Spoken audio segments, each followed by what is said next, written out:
Punjab school education board NSQF level 3 unit 6। आज अपना topic है handling emergency services. I am Kamaldeep Kaur, health care trainer, government senior secondary school Fakarsar Thedi. Handling emergency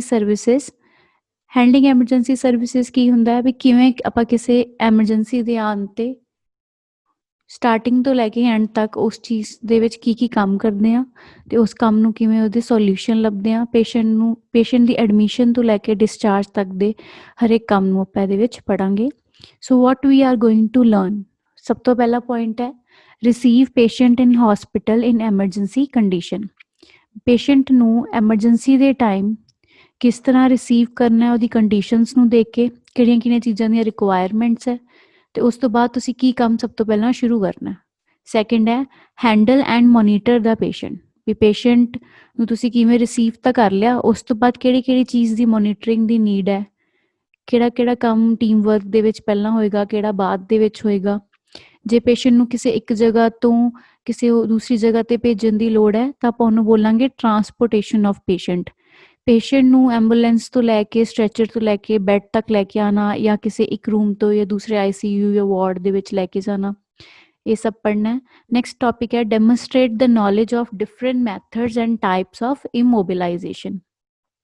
ਕਿਹੜੇ methods ਹੈ ਤੇ ਕਿਹੜੇ types ਹੈ ਵੀ ਆਪਾਂ ਪੇਸ਼ੈਂਟ ਨੂੰ ਮੂਵ ਹੋਣ ਤੋਂ ਬਚਾ ਸਕੀਏ। ਇਮੋਬਿਲਾਈਜੇਸ਼ਨ ਹੁੰਦਾ ਵੀ ਪੇਸ਼ੈਂਟ ਮੂਵ ਨਾ ਕਰੇ, ਆਪਣੀ ਉਸੇ ਕੰਡੀਸ਼ਨ ਦੇ ਵਿੱਚ ਰਵੇ ਤਾਂ ਕਿ ਫਰਦਰ ਜਿਹੜੀਆਂ ਇੰਜਰੀਜ਼ ਆ ਉਹਨਾਂ ਤੋਂ ਬਚਾਇਆ ਜਾ ਸਕੇ। ਨੈਕਸਟ ਹੈ prevent the accidents and injuries in children. ਛੋਟੇ ਬੱਚੇ ਹੁੰਦੇ ਆ, ਉਹਨਾਂ ਦੀ ਇਮਿਊਨਿਟੀ ਲੋ ਹੁੰਦੀ ਹੈ ਔਰ ਉਹ ਜ਼ਿਆਦਾ ਪ੍ਰੋਨ ਹੁੰਦੇ ਆ ਸੱਟਾਂ ਦੇ ਬਿਕੋਜ਼ ਆਫ ਦੇਅਰ ਐਕਟਿਵਨੈਸ। ਤਾਂ ਇਹਦੇ ਵਿੱਚ ਆਪਾਂ ਉਸ ਬਾਰੇ ਪੜਾਂਗੇ ਵੀ ਕਿਹੜੇ ਐਕਸੀਡੈਂਟ ਹੋ ਸਕਦੇ ਆ ਤੇ ਕਿਵੇਂ ਉਹਨਾਂ ਨੂੰ ਬਚਾਇਆ ਜਾ ਸਕਦਾ ਹੈ। ਨੈਕਸਟ ਹੈ identify AIIMS of planning of OT। OT is operation theatre. Operation theatre ਦੇ ਵਿੱਚ ਕਿਹੜੀ ਚੀਜ਼ ਪਲਾਨ ਹੁੰਦੀ ਹੈ, ਰੂਮ ਕਿੰਨੇ ਸਾਈਜ਼ ਦਾ ਬਣਿਆ ਹੋਇਆ, ਕਿਹੜੀ ਲੋਕੇਸ਼ਨ ਹੋਣੀ ਚਾਹੀਦੀ ਹੈ, ਜਾਂ ਕਿਹੜੇ ਡਿਫਰੈਂਟ ਏਰੀਆਜ਼ ਹੁੰਦੇ ਆ, ਆਪਾਂ ਉਹਨਾਂ ਬਾਰੇ ਪੜਾਂਗੇ। ਨੈਕਸਟ ਹੈ prepare a patient for operation theatre. OT ਦੇ ਵਿੱਚ ਪੇਸ਼ੈਂਟ ਨੂੰ ਕਿਵੇਂ ਪ੍ਰੀਪੇਅਰ ਕੀਤਾ ਜਾਂਦਾ ਹੈ, ਕਿਹੜੀਆਂ ਚੀਜ਼ਾਂ ਦੀ ਰਿਕੁਆਇਰਮੈਂਟਸ ਹੈ, ਇੱਕ GDA ਤੇ ਨਰਸ ਦੀ ਕੀ ਰਿਸਪੌਂਸਿਬਿਲਿਟੀ ਹੈ। ਨੈਕਸਟ ਹੈ demonstrate the knowledge of staffing and equipment of OT। ਕਿਹੜਾ ਸਟਾਫ ਹੈ, ਉਹਦਾ ਕੀ ਕੰਮ ਹੁੰਦਾ ਹੈ, ਕਿਹੜੇ ਇਕਵਿਪਮੈਂਟਸ ਹੈ, ਨਾਰਮਲ ਹੈ ਜਾਂ ਮੋਨੀਟਰਿੰਗ ਹੈ, ਉਹਦੇ ਵਿੱਚ ਕੀ ਆਉਂਦਾ ਹੈ। ਲਾਸਟ ਹੈ render care of the patient in pre and post operative phase. Pre ਹੁੰਦਾ ਹੈ ਆਪਰੇਸ਼ਨ ਤੋਂ ਪਹਿਲਾਂ, ਪੋਸਟ ਹੁੰਦਾ ਹੈ ਆਪਰੇਸ਼ਨ ਤੋਂ ਬਾਅਦ। ਉਹਦੇ ਵਿੱਚ ਇਹਨਾਂ ਦੋਨੋਂ ਫੇਜ਼ਿਸ ਦੇ ਵਿੱਚ ਆਪਾਂ ਪੇਸ਼ੈਂਟ ਨੂੰ ਕੀ ਕੇਅਰ ਦਿੰਦੇ ਆ ਬਾਏ GDA ਔਰ ਸਟਾਫ, ਇਹਦੇ ਵਿੱਚ ਆਪਾਂ ਇਹ ਸਾਰਾ ਕੁਝ ਪੜਾਂਗੇ। ਤਾਂ ਬੱਚੋਂ ਅੱਜ ਇਹ ਸਾਰੇ ਪੂਰੇ 8 ਟੌਪਿਕ ਹੈ ਜੋ ਆਪਾਂ ਇਸ ਸਲਾਈਡ ਦੇ ਵਿੱਚ ਅੱਜ ਪੜਾਂਗੇ। So first is medical emergency.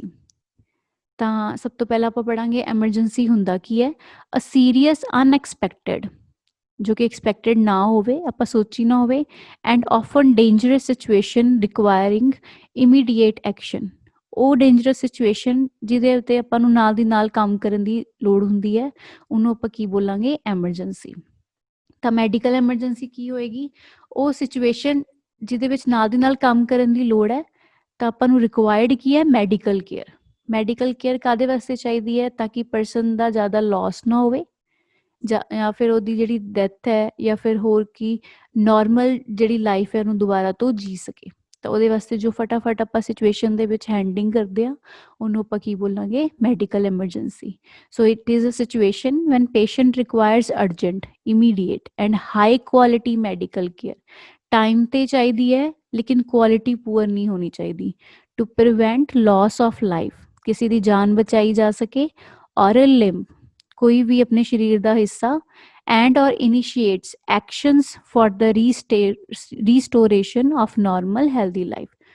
ਜੋ ਵੀ ਆਪਾਂ ਕੰਮ ਕਰ ਸਕਦੇ ਹਾਂ ਉਹ ਕਰਨਾ ਤਾਂ ਕਿ ਉਸ ਪਰਸਨ ਦੀ ਜਿਹੜੀ ਹੈ ਨਾਰਮਲ ਲਾਈਫ ਤੇ ਆਪਾਂ ਉਹਨੂੰ ਵਾਪਸ ਲੈ ਕੇ ਆ ਸਕੀਏ। So it is called medical emergency. So how to decide, ਆਪਾਂ ਕਿਵੇਂ ਡਿਸਾਈਡ ਕਰਾਂਗੇ ਵੀ ਐਮਰਜੈਂਸੀ ਰੂਮ ਕਦੋਂ ਜਾਣਾ ਹੈ ਤੇ ਅਰਜੈਂਟ ਕੇਅਰ ਕੀ ਜਾਣਾ ਹੈ। ਇਹਨਾਂ ਦੇ ਵਿੱਚ ਇੱਕ ਬੇਸਿਕ ਜਿਹਾ ਡਿਫਰੈਂਸ ਇਹ ਹੈ, ਐਮਰਜੈਂਸੀ ਰੂਮ ਦੇ ਵਿੱਚ ਆਪਾਂ ਨੂੰ ਸਡਨ ਟ੍ਰੀਟਮੈਂਟ ਚਾਹੀਦਾ, ਅਰਜੈਂਟ ਕੇਅਰ ਦੇ ਵਿੱਚ ਆਪਾਂ 5 to 10 ਮਿੰਟਸ ਪੌਜ਼ ਲੈ ਕੇ ਉਸ ਚੀਜ਼ ਦੀ ਵੇਟ ਕਰ ਸਕਦੇ ਹਾਂ। ਐਮਰਜੈਂਸੀ ਰੂਮ ਵਾਲੇ ਪੇਸ਼ੈਂਟ ਨੂੰ ਆਪਾਂ ਕੀ ਹੈ ਪ੍ਰਾਇੋਰਟੀ ਬੇਸਿਸ ਤੇ ਕੇਅਰ ਦਿੰਦੇ ਹਾਂ, ਅਰਜੈਂਟ ਕੇਅਰ ਦੇ ਵਿੱਚ ਆਪਾਂ ਪ੍ਰਾਇੋਰਟੀ ਬੇਸਿਸ ਦੇ ਵਿੱਚ ਇਹਦੇ ਵਿੱਚ ਪਹਿਲਾਂ ਡਾਕਟਰ ਕੰਸਲਟ ਕਰੇਗਾ, ਫਿਰ ਉਸ ਤੋਂ ਬਾਅਦ ਆਪਾਂ ਆਪਣਾ ਕੰਮ ਸ਼ੁਰੂ ਕਰਾਂਗੇ। ਸੋ ਇੱਥੇ ਦੇਖੋ ਫਸਟ ਪਿਕਚਰਸ ਦੇ ਵਿੱਚ when to visit an emergency room.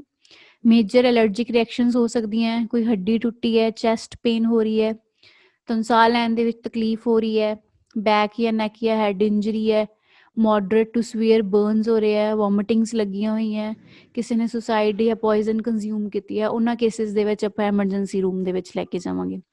Urgent care ਦੇ ਵਿੱਚ ਕੋਈ ਕੱਟ ਲੱਗਿਆ, ਠੀਕ ਹੈ, ਕੋਈ ਐਕਸੀਡੈਂਟ ਜਾਂ ਫਾਲਸ ਹੋਏ ਹੈ, ਫੀਵਰ ਹੈ, ਫਲੂ ਹੈ, ਪਿੰਕ ਆਏ ਹੈ, ਗਲਾ ਖਰਾਬ ਹੈ ਐਕਸੈਸ ਦੇ ਵਿੱਚ, ਜਾਂ ਕੋਈ ਸਪ੍ਰੇਨ, ਕੋਈ ਖਿੱਚ ਪਈ ਹੈ, ਜਾਂ ਕੋਈ ਸੱਟ ਵੱਜੀ ਹੈ, ਜਾਂ ਕੋਈ ਐਨੀਮਲ ਬਾਈਟ ਹੈ, ਉਹ ਸਾਰੇ ਪੇਸ਼ੈਂਟਸ ਜਿਹੜੇ ਆਪਣੇ ਕੀ ਹੈ ਅਰਜੈਂਟ ਕੇਅਰ ਦੇ ਵਿੱਚ ਜਾਣਗੇ। ਨੈਕਸਟ ਹੈ ਐਮਰਜੈਂਸੀ ਐਡਮਿਸ਼ਨ। ਹੁਣ ਐਮਰਜੈਂਸੀ ਐਡਮਿਸ਼ਨ ਕੀ ਹੈ? ਐਮਰਜੈਂਸੀ ਦੇ ਟਾਈਮ ਪੇਸ਼ੈਂਟ ਦੀ ਜੋ ਐਡਮਿਸ਼ਨ ਹੁੰਦੀ ਹੈ ਐਕੂਰੇਟ ਕੰਡੀਸ਼ਨਸ ਨੂੰ ਦੇਖ ਕੇ, ਉਹਨੂੰ ਆਪਾਂ ਬੋਲਾਂਗੇ ਐਮਰਜੈਂਸੀ ਐਡਮਿਸ਼ਨ। ਇਨ ਦਿਸ ਪੇਸ਼ੈਂਟਸ ਆਰ ਐਡਮਿਟਡ ਇਨ ਅਕਿਊਟ ਕੰਡੀਸ਼ਨਸ ਰਿਕੁਆਇਰਿੰਗ ਇਮੀਡੀਏਟ ਟ੍ਰੀਟਮੈਂਟ, ਜਿਹਦਾ ਟ੍ਰੀਟਮੈਂਟ ਨਾਲ ਦੀ ਨਾਲ ਕੀ ਹੈ ਸ਼ੁਰੂ ਕੀਤਾ ਜਾਂਦਾ ਹੈ। ਸੋ ਟਾਈਪਸ ਆਫ ਐਮਰਜੈਂਸੀ ਸਰਵਿਸਿਜ਼, ਕਿਹੜੀਆਂ ਐਮਰਜੈਂਸੀ ਸਰਵਿਸਿਜ਼ ਦਿੱਤੀਆਂ ਜਾਂਦੀਆਂ? ਮੋਸਟਲੀ ਜੋ ਐਮਰਜੈਂਸੀ ਸਰਵਿਸਿਜ਼ ਹੈ ਉਹ ਸਾਈਜ਼ ਆਫ ਹਸਪੀਟਲ, ਕਿੰਨੇ ਸਾਈਜ਼ ਦਾ ਹਸਪੀਟਲ ਹੈ, ਜਾਂ ਫਿਰ ਨੇਚਰ ਆਫ ਇੰਜਰੀ ਕਿਸ ਤਰ੍ਹਾਂ ਦੀ ਹੈ, ਕਿੰਨੀ ਅਵੇਲੇਬਿਲਿਟੀ ਹੈ, ਜਾਂ ਕਿੰਨੀਆਂ ਇਕਵਿਪਮੈਂਟਸ ਕੰਪਲੀਟ ਹੈ ਜਾਂ ਨਹੀਂ ਹੈ, ਉਹਨਾਂ ਚੀਜ਼ਸ ਦੇ ਬੇਸਿਸ ਤੇ ਜਿਹੜੀਆਂ ਇਹ ਸਰਵਿਸਿਜ਼ ਦਿੱਤੀਆਂ ਜਾਂਦੀਆਂ।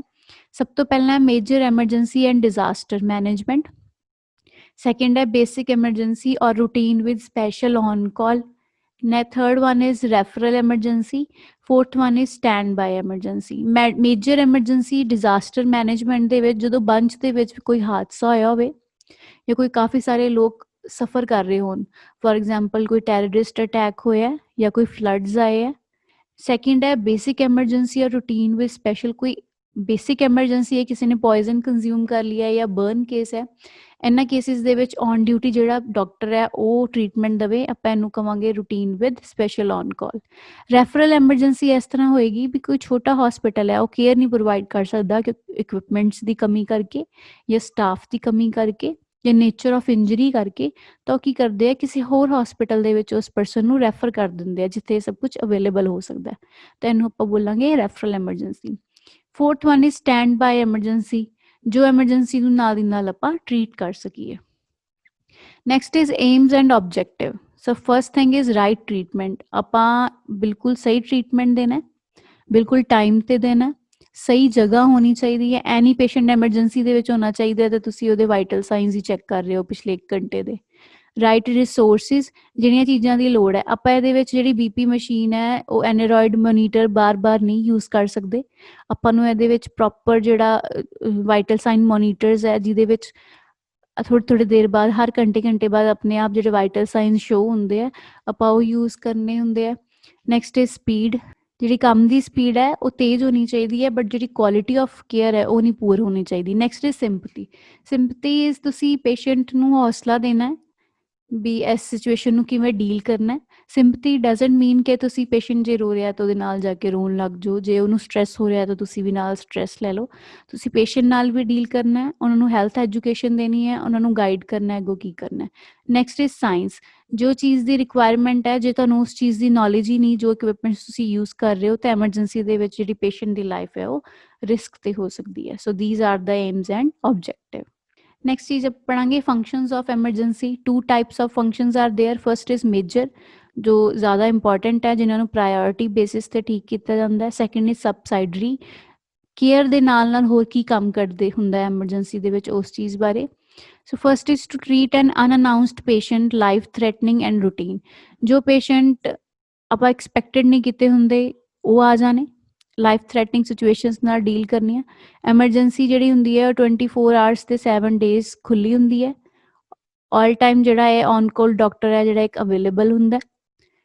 ਇਮੀਡੀਏਟ ਕੇਅਰ ਮਿਲਦੀ ਹੈ ਉਹਨਾਂ ਨੂੰ, ਐਫੀਸ਼ੀਐਂਟ ਹੋਣੀ ਚਾਹੀਦੀ ਹੈ ਕੇਅਰ ਤੇ ਇਫੈਕਟਿਵ ਵੀ, ਟਾਈਮ ਨਾਲ ਦਿੱਤੀ ਜਾਵੇ ਤੇ ਕੁਆਲਿਟੀ ਆਫ ਕੇਅਰ ਦਿੱਤੀ ਜਾਵੇ। ਸੈਂਸਿਟਿਵ ਟੂ ਇਮੋਸ਼ਨਲ ਨੀਡਸ ਹੈ, ਜੇ ਕੋਈ MLC ਕੇਸ ਹੈ ਤਾਂ ਉਹਦੀ ਬਾਰੇ ਜਿਹੜੀ ਡਿਟੇਲ ਹੈ ਉਹਦੇ ਪੁਲਿਸ ਨੂੰ ਇਨਫੋਰਮ ਕੀਤਾ ਜਾਵੇ। ਜੇ ਕੋਈ ਐਕਸਟਰਨਲ ਹਸਪੀਟਲ ਤੋਂ ਰੈਫਰਲ ਪੇਸ਼ੈਂਟ ਆਇਆ ਤਾਂ ਸਾਰੀ ਫਾਈਲ ਕੰਪਲੀਟ ਹੋਣੀ ਚਾਹੀਦੀ ਹੈ, ਪੂਰੀ ਨੌਲੇਜ ਹੋਣੀ ਚਾਹੀਦੀ ਹੈ, ਪਬਲਿਕ ਰਿਲੇਸ਼ਨ ਹੋਣੇ ਚਾਹੀਦੇ ਹੈ ਤੇ ਐਡਮਿਨਿਸਟ੍ਰੇਸ਼ਨ ਤੇ ਫੀਡਬੈਕ, ਇਹ ਸਾਰਾ ਕੁਝ ਕੰਪਲੀਟ ਹੋਣਾ ਚਾਹੀਦਾ ਹੈ। Second thing is subsidiary, provide ambulance services, provide portal services, information IEC department ਦੇ ਵਿੱਚ ਕੀ ਹੋਏਗਾ, ਜਿਹੜਾ ਸਾਰਾ ਡਾਟਾ ਹੈ ਉਹ ਕੰਪਿਊਟਰ ਦੇ ਉੱਤੇ ਚੜਿਆ ਹੋਊਗਾ। Next is education, training and research. ਇਹਦੇ ਵਿੱਚ ਪੇਸ਼ੈਂਟ ਦੇ ਨਾਲ ਨਾਲ ਉਹਦੀ ਫੈਮਿਲੀ ਨੂੰ ਤੇ ਪੇਸ਼ੈਂਟ ਅਗਰ ਕੌਨਸ਼ੀਅਸ ਹੈ ਤਾਂ ਹੈਲਥ ਐਜੂਕੇਸ਼ਨ, ਜਿਹੜੀ ਚੀਜ਼ ਰਿਗਾਰਡਿੰਗ ਉਹਨੂੰ ਇਨਫੋਰਮੇਸ਼ਨ ਦੇਣੀ ਹੈ ਵੀ ਉਹਨਾਂ ਨੂੰ ਕੀ ਪ੍ਰੋਬਲਮ ਹੈ, ਕਿਵੇਂ ਉਹਨੂੰ ਟ੍ਰੀਟ ਕਰਨਾ ਹੈ। ਨੈਕਸਟ ਇਜ਼ ਟ੍ਰੇਨਿੰਗ, ਜੋ ਚੀਜ਼ ਰਿਕੁਆਇਰਮੈਂਟ ਹੈ ਜਿਵੇਂ ਕੋਈ ਫਿਜ਼ੀਕਲ ਐਕਸਰਸਾਈਜ਼ ਦੱਸਣੀ ਹੈ ਜਾਂ ਕੁਛ, ਜਾਂ ਹੋਰ ਕੀ ਹੈ ਕੋਈ ਜਿਹੜੇ ਸਟੂਡੈਂਟਸ ਹੈ ਜਾਂ ਸਭ ਹੈ ਉਹ ਕੀ ਕਰਦੇ ਆ ਰਿਸਰਚ ਵਾਸਤੇ ਵੀ ਜਿਹੜੇ ਮੈਡੀਕਲ ਐਮਰਜੈਂਸੀ ਦੇ ਵਿੱਚ ਕੰਮ ਕਰਦੇ ਆ। Next is planning. ਪਲੈਨਿੰਗ ਦੇ ਵਿੱਚ ਆਪਾਂ ਬੱਚੋਂ ਦੇਖਦੇ ਹਾਂ ਲੋਕੇਸ਼ਨ। ਹੁਣ ਇਹਦੀ ਜਿਹੜੀ ਲੋਕੇਸ਼ਨ ਹੈ ਕੀ ਹੋਣੀ ਚਾਹੀਦੀ ਹੈ, should be located on the ground floor. ਜਿਹੜਾ ਇਹਦਾ ਡੋਰ ਹੈ ਉਹ ਜਿਹੜੇ ਮੇਨ ਡੋਰ ਹੈ ਹਸਪੀਟਲ ਦੇ ਉਹਦੇ ਤੋਂ ਸਾਈਡ ਤੇ ਹੋਣਾ ਚਾਹੀਦਾ ਹੈ। ਵੱਡੇ ਵੱਡੇ ਸਾਈਨਸ ਜਿਹੜੇ ਗੇਟ ਤੋਂ ਹੀ ਪਤਾ ਲੱਗਣਾ ਚਾਹੀਦਾ ਹੈ ਕਿ ਜਿਹੜਾ ਐਮਰਜੈਂਸੀ ਰੂਮ ਹੈ ਉਹ ਇਸ ਸਾਈਡ ਤੇ ਹੈ। ਰੋਡ ਦਾ ਡਾਇਰੈਕਟ ਐਕਸੈਸ ਹੋਣਾ ਚਾਹੀਦਾ ਹੈ ਵੀ ਡਾਇਰੈਕਟ ਜਿਹੜੀ ਕਾਰ ਹੈ ਜਾਂ ਕੋਈ ਐਂਬੂਲੈਂਸ ਹੈ ਉੱਥੇ ਜਾ ਕੇ ਉੱਥੇ ਸਿੱਧਾ ਜਾ ਸਕੇ। ਪਾਰਕਿੰਗ ਏਰੀਆ ਵਾਸਤੇ ਉੱਥੇ ਅਲੱਗ ਤੋਂ ਸਪੇਸ ਬਣੀ ਹੋਣੀ ਚਾਹੀਦੀ ਹੈ।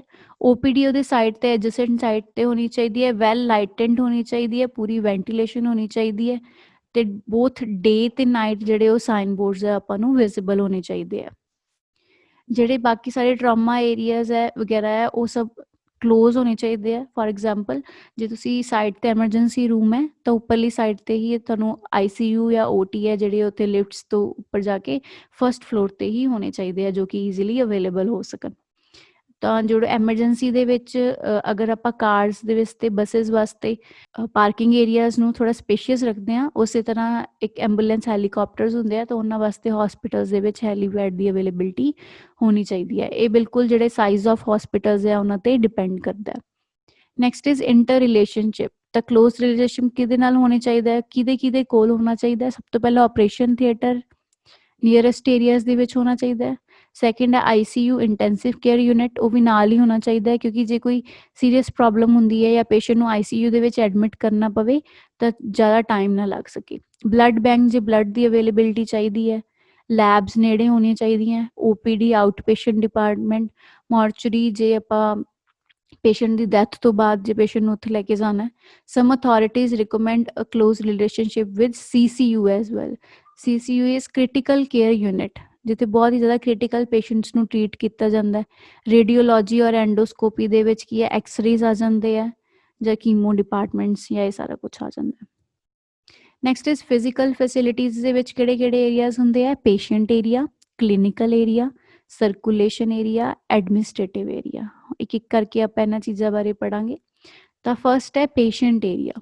ਪੇਸ਼ੈਂਟ ਏਰੀਆ ਦੇ ਵਿੱਚ ਸਭ ਤੋਂ ਆਪਾਂ ਸਟਾਰਟ ਕਰਦੇ ਹਾਂ ਐਂਬੂਲੈਂਸ ਪਾਰਕਿੰਗ ਏਰੀਆ ਤੋਂ ਐਂਟਰ ਹੋਈ। ਉਸ ਤੋਂ ਬਾਅਦ ਐਂਟਰੈਂਸ ਤੋਂ ਬਾਅਦ ਕੀ ਹੈ ਵੇਟਿੰਗ ਏਰੀਆ, ਸਨੈਕਸ ਬਾਰ ਇੱਕ ਸਾਈਡ ਤੇ ਹੋਏਗਾ, ਫਾਰਮੇਸੀ ਹੋਏਗੀ, ਰਜਿਸਟ੍ਰੇਸ਼ਨ ਕਾਊਂਟਰ ਹੋਏਗਾ, ਇੱਕ ਪੁਲਿਸ ਪੋਸਟ ਤੇ ਕੋਈ ਬੈਠਾ ਹੋਏਗਾ। ਨੈਕਸਟ ਹੈ ਰਿਸੈਪਸ਼ਨ, ਪੋਰਟਰ ਸਰਵਿਸ, ਟਰਾਲੀਜ਼ ਪਈਆਂ ਹੋਣਗੀਆਂ। ਐਂਬੂਲੈਂਸ ਦੇ ਵਿੱਚ ਜਿਹੜਾ ਏਰੀਆਜ਼ ਦੇ ਵਿੱਚ ਐਂਬੂਲੈਂਸ ਦੀ ਪਾਰਕਿੰਗ ਹੁੰਦੀ ਹੈ ਤੇ ਸਾਰੀਆਂ ਜਿਹੜੀਆਂ ਐਂਬੂਲੈਂਸ ਸਰਵਿਸਿਜ਼ ਜਿਹੜੀਆਂ ਪ੍ਰੋਵਾਈਡ ਹੁੰਦੀਆਂ, ਇਹ ਸਾਰਾ ਸੀ ਪੇਸ਼ੈਂਟ ਏਰੀਆ। ਪੇਸ਼ੈਂਟ ਏਰੀਆ ਦੇ ਵਿੱਚ ਇੱਕ ਹੁੰਦਾ ਟਰਾਏਜ ਏਰੀਆ, ਜਿਹਨੂੰ ਕਿ ਕੌਣ ਹੈਂਡਲ ਕਰਦਾ ਹੈ, triage nurses or triage staff. Being the worst makes you first. ਇਹਦਾ ਮਤਲਬ ਕੀ ਹੈ, ਪਹਿਲਾਂ ਵਾਲੀ ਸਿਚੁਏਸ਼ਨ ਦੇ ਵਿੱਚ ਕੀ ਹੁੰਦਾ ਸੀ, ਜਦੋਂ ਐਮਰਜੈਂਸੀ ਦੇ ਵਿੱਚ ਕੋਈ ਵੀ ਪੇਸ਼ੈਂਟ ਐਂਟਰ ਹੁੰਦਾ ਸੀ ਤਾਂ ਉਸ ਟਾਈਮ ਜਿਵੇਂ ਪੇਸ਼ੈਂਟ ਪਹਿਲਾਂ ਆਇਆ ਤਾਂ ਉਹਨੂੰ ਪਹਿਲਾਂ ਹੈਂਡਲ ਕੀਤਾ ਜਾਂਦਾ ਸੀ, ਜਿਹੜਾ ਲਾਸਟ ਦੇ ਵਿੱਚ ਆਇਆ ਲਾਸਟ ਵਿੱਚ। ਇਹਦੇ ਨਾਲ ਕੀ ਹੁੰਦਾ ਸੀ, ਜਿਹੜੇ ਡੈਥ ਰੇਟ ਸੀ ਉਹ ਜ਼ਿਆਦਾ ਆ ਰਹੇ ਸੀ। ਤਾਂ ਇੱਕ ਟਰਾਏਜ ਏਰੀਆਜ਼ ਨੂੰ ਜਿਹੜਾ ਕੀ ਹੈ ਆਰਗੇਨਾਈਜ਼ ਕੀਤਾ ਗਿਆ, ਜਿਹਦੇ ਵਿੱਚ ਉਹਨਾਂ ਪੇਸ਼ੈਂਟਸ ਨੂੰ ਪ੍ਰੈਫਰੈਂਸ ਦਿੱਤੀ ਗਈ ਜਿਨ੍ਹਾਂ ਨੂੰ ਜ਼ਿਆਦਾ ਐਮਰਜੈਂਸੀ ਕੇਅਰ ਦੀ ਲੋੜ ਹੈ, ਜਿਨ੍ਹਾਂ ਦੀ ਕੰਡੀਸ਼ਨ ਬਾਕੀ ਪੇਸ਼ੈਂਟਸ ਨਾਲੋਂ ਜ਼ਿਆਦਾ ਵਰਸਨ ਹੈ। ਬਾਕੀ ਪੇਸ਼ੈਂਟ ਜਿਹੜੇ ਵੇਟ ਕਰ ਸਕਦੇ ਆ, ਕੁਝ ਕੈਟੇਗਰੀਜ਼ ਦੇ ਵਿੱਚ ਡਿਵਾਈਡ ਕੀਤੇ ਗਏ। ਜਿਨ੍ਹਾਂ ਨੂੰ ਜ਼ਿਆਦਾ ਨੀਡ ਹੈ ਉਹਨਾਂ ਨੂੰ ਫਰੰਟ ਰੋ ਦੇ ਵਿੱਚ ਰੱਖਿਆ ਗਿਆ। So what is a triage? It is the process by which patients are classified according to the type and urgency of their condition to get the right patient to the right place at the right time with the right care provider. ਉਹ process ਜਿਹਦੇ ਵਿੱਚ classified types of ਅਰਜੈਂਸੀਜ਼, ਕੁਝ emergencies ਨੂੰ ਅਲੱਗ ਤੋਂ ਰੱਖਿਆ ਗਿਆ ਤਾਂ ਕਿ ਉਹਨਾਂ ਪੇਸ਼ੈਂਟਸ ਨੂੰ ਸਮੇਂ ਸਿਰ ਸਹੀ ਜਗ੍ਹਾ ਤੇ ਸਹੀ ਪਰਸਨ ਵੱਲੋਂ ਜਿਹੜੀ ਉਹ ਕੇਅਰ ਮਿਲ ਸਕੇ ਤਾਂ ਕਿ ਆਪਾਂ ਉਸ ਪੇਸ਼ੈਂਟ ਦੀ ਜਾਨ ਬਚਾ ਸਕੀਏ। Routine triage depending on the condition of the patient, भी पेशेंट की कंडीशन की है। Second is mass influx triage, ये की होंगे बच्चों 4 तरह दी प्रायोरिटी की होंगे, आप कितनी बार ये वर्ड यूज़ कर चुके हैं। प्रायोरिटी होंगे जी चीज़ ज़्यादा इंपॉर्टेंट है उसनों ज़्यादा अहमियत देनी, जो ज़्यादा जरूरी है पहला वो काम करना, जो बाद च आपां कर सकते हैं उन्होंने थोड़ा डिले कर देना, बट काम जरूर करना है उन्होंने छड्डना नहीं। So priority 1 is immediate life threatening injuries और कंडीशंस, कोई पेशेंट तुहाडे कोल आ रहा है जिन्होंने हार्ट अटैक होया, चैस्ट पेन है, ब्रीदिंग डिफिकल्टी हो जाती है, ऑक्सीजन लैवल उहदा घट गया होया है, तो अपनी फर्स्ट प्रायोरिटी है उन्होंने जो ट्रीटमेंट आपां इमीडिएट करांगे। सैकेंड वन इज डिलेड, जिन्होंने आपां 10-20 मिनट थोड़ा बाद च भी देखिए तो वो ठीक हो सकते हैं। पेशेंट में remain stable for 10 to 20 minute, जिवें कोई लिंब इंजरी हुई है, सट वजी है जिहदे बैंडेजिंग वास्ते आपां 10-20 मिनट आपां वेट कर सकते हैं। Third one is minimal injuries और माइनर कंडीशंस एंड एम्बूलेटरी, पेशेंट अच्छी तरीके नाल मूव हो सकता है। जिहड़ी इंजरीज है जिहड़ियां वो माइनर इंजरीज है जिन्हां नाल आपां जे आपां 10-20 तो ज़्यादा भी आपां वेट करावांगे पेशेंट नूं तां पेशेंट दी जिहड़ी कंडीशन है वो वर्स नहीं हुंदी। फोर्थ वन इज प्रायोरिटी 0, जिहदे विच पेशेंट है जिहड़ा ਉਹਦੇ बचन ਦੇ कोई चांस नहीं है। ਆਪਾਂ ਨੂੰ पता है भी ये इंजरीज जल्दी ठीक नहीं हो सकदियां, विक्टम या तो डैड होएगा ਜਾਂ फिर कोमा वगैरह ਵਿੱਚ चला जाएगा, या ट्रीटमेंट मिलन ਦੇ बावजूद भी ਆਪਾਂ ਉਸ ਪੇਸ਼ੈਂਟ ਨੂੰ ਬਚਾ ਨਹੀਂ ਸਕਦੇ। ਉਹਨਾਂ ਪੇਸ਼ੈਂਟਸ ਨੂੰ ਆਪਾਂ ਸਭ ਤੋਂ ਐਂਡ ਤੇ ਡੀਲ ਕਰਦੇ ਹਾਂ।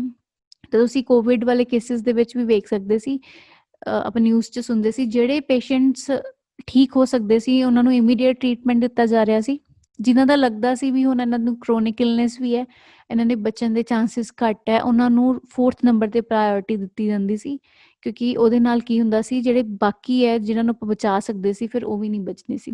ਤਾਂ ਕਰਕੇ ਜਿਹੜਾ ਟਰਾਇਜ ਸਿਸਟਮ ਹੈ ਉਹਨਾਂ ਨੂੰ ਆਰਗੇਨਾਈਜ਼ ਕੀਤਾ ਗਿਆ।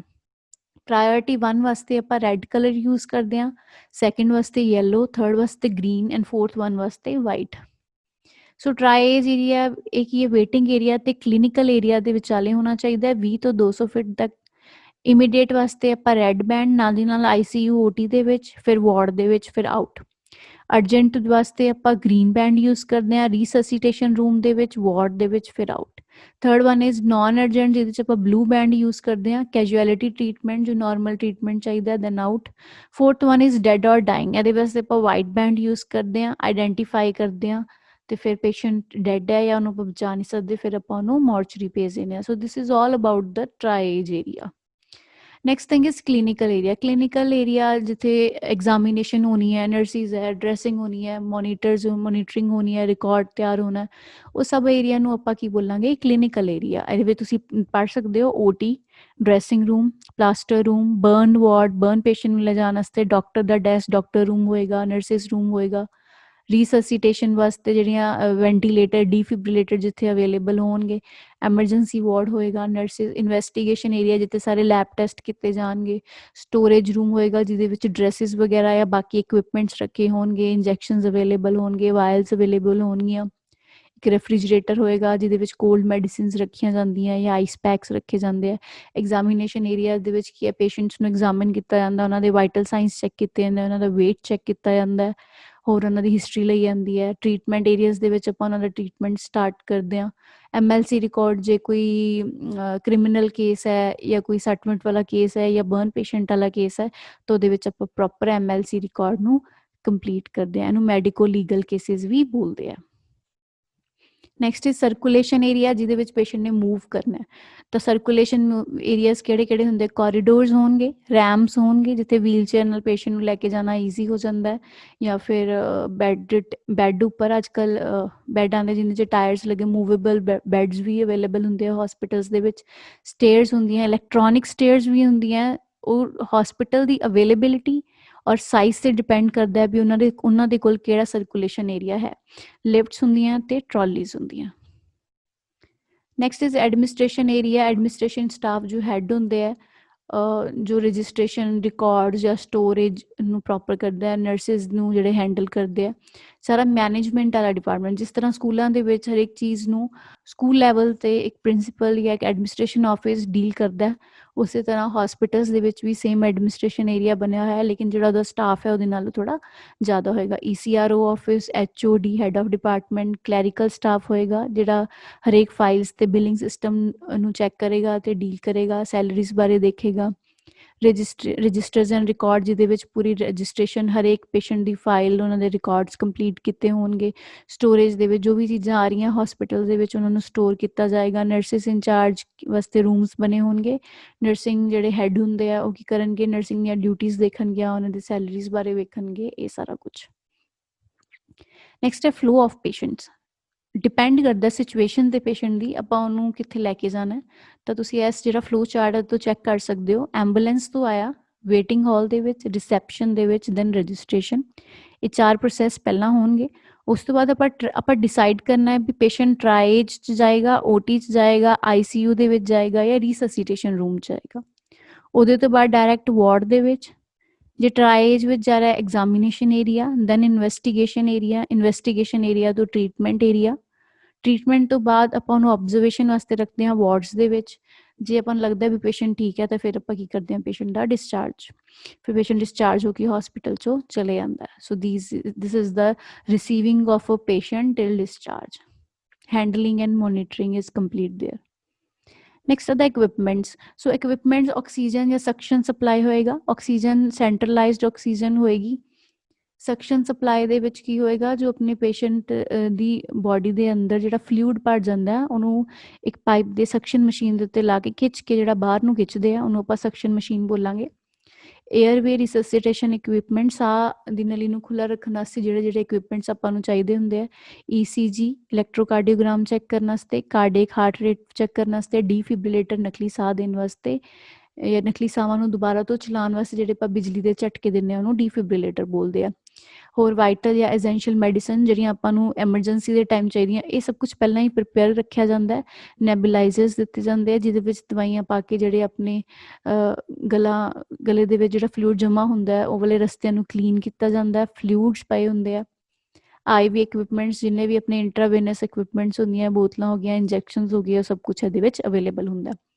Sufficient supply of cotton, gauze, bandages and plasters ਜਿਹੜੇ ਕਿ ਪ੍ਰੋਪਰ ਸਟੇਰਾਈਲ ਹੁੰਦੇ ਆ। ਟ੍ਰਿਕੋਸਟਮੀ ਜਾਂ ਕਿਡਨੀ ਐਮਸਿਸ ਜਾਂ ਬੇਸਿਨ, ਜਿੰਨੇ ਵੀ ਆਪਾਂ ਨੂੰ ਪ੍ਰੋਸੀਜਰ ਚਾਹੀਦੇ ਆ ਨਾ, ਜਿਹੜਾ ਉਹਨਾਂ ਦੀਆਂ ਟਰੋਲੀਜ਼ ਆ ਉਹ ਪਹਿਲਾਂ ਤੋਂ ਪ੍ਰਿਪੇਅਰ ਰੱਖੀਆਂ ਜਾਂਦੀਆਂ ਤਾਂ ਕਿ ਐਮਰਜੈਂਸੀ ਦੇ ਵਿੱਚ ਉਹਨਾਂ ਨੂੰ ਯੂਜ਼ ਕੀਤਾ ਜਾ ਸਕੇ।